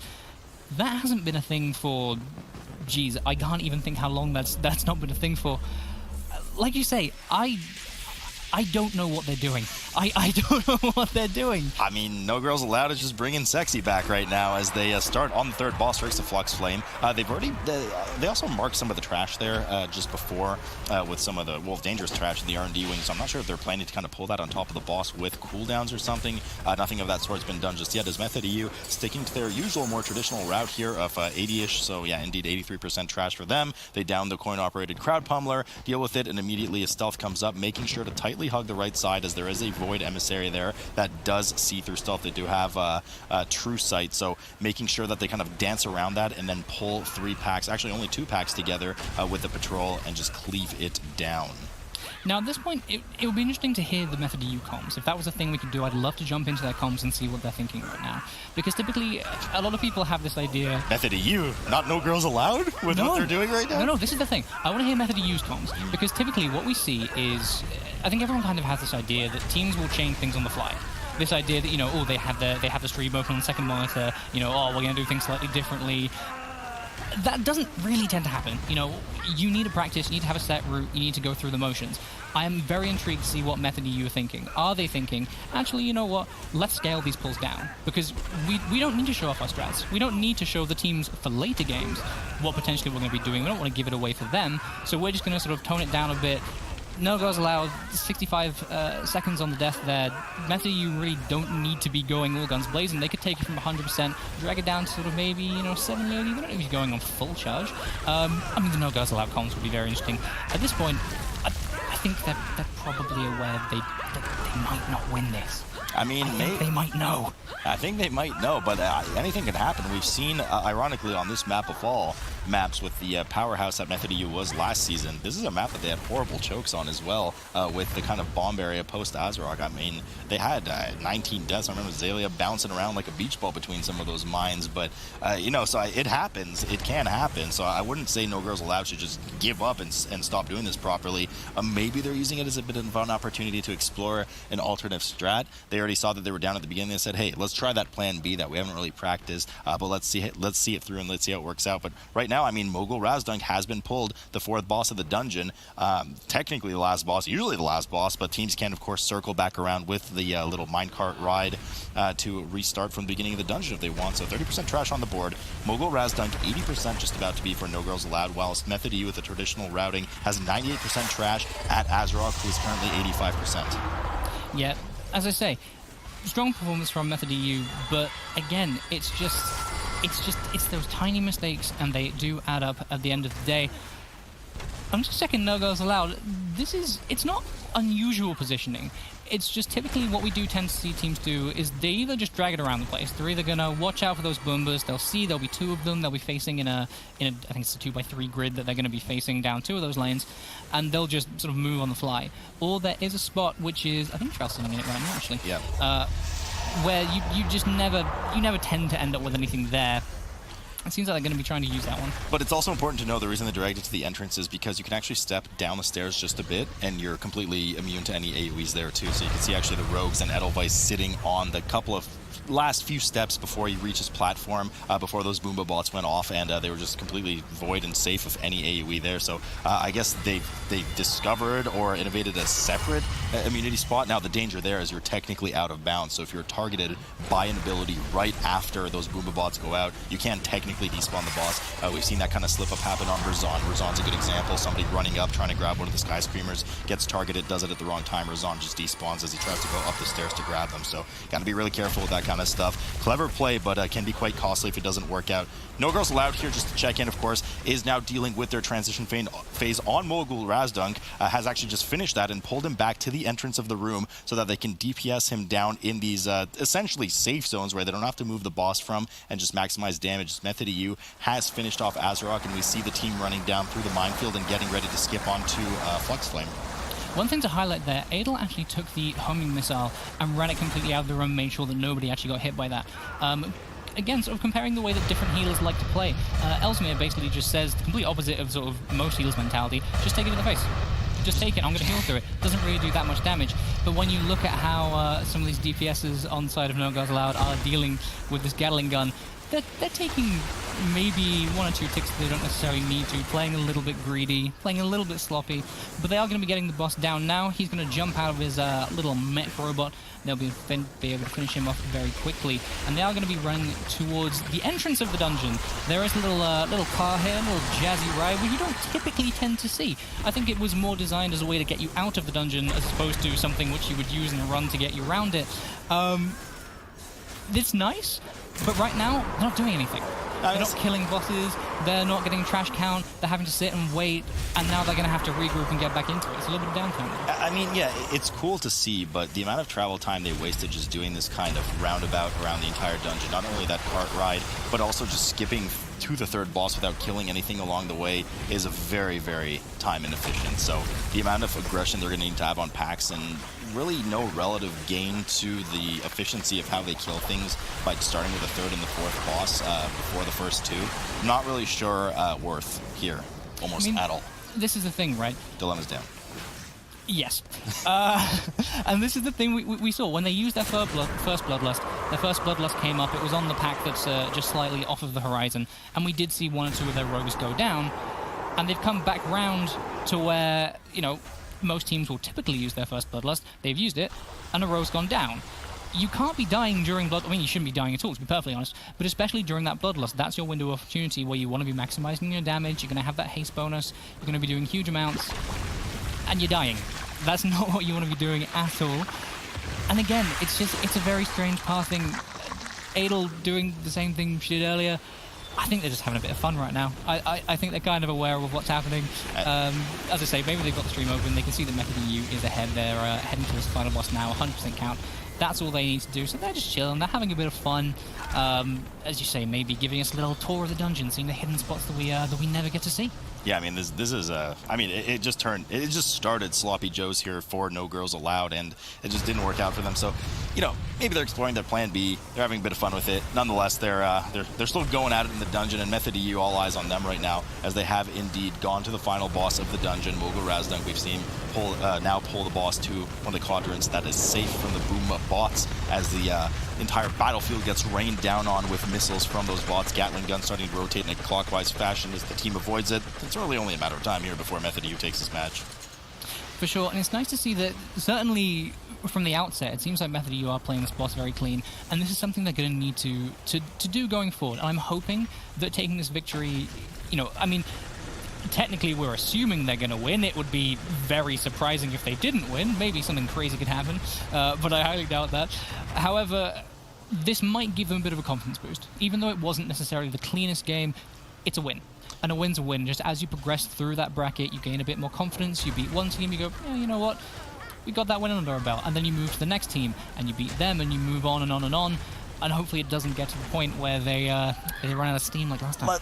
Let's hang on a second here, though. Yeah, this is a nice confidence booster. Not the confidence 100% that they want to see. They did have a bit of sloppiness in both of these dungeons, but the next team that they're going up against is Method NA. So it's not exact. You know, it's the guys that caused your pride to take a hit in the first place. So it's not a team that they can just kind of rummage through and regain passively some of their pride that they lost there at the Cup. Edelweiss going down here for No Girls Allowed yet again. But, you know, hopefully they're rejuvenated from it, but we're having a kind of re-clash of the Titans here later on today.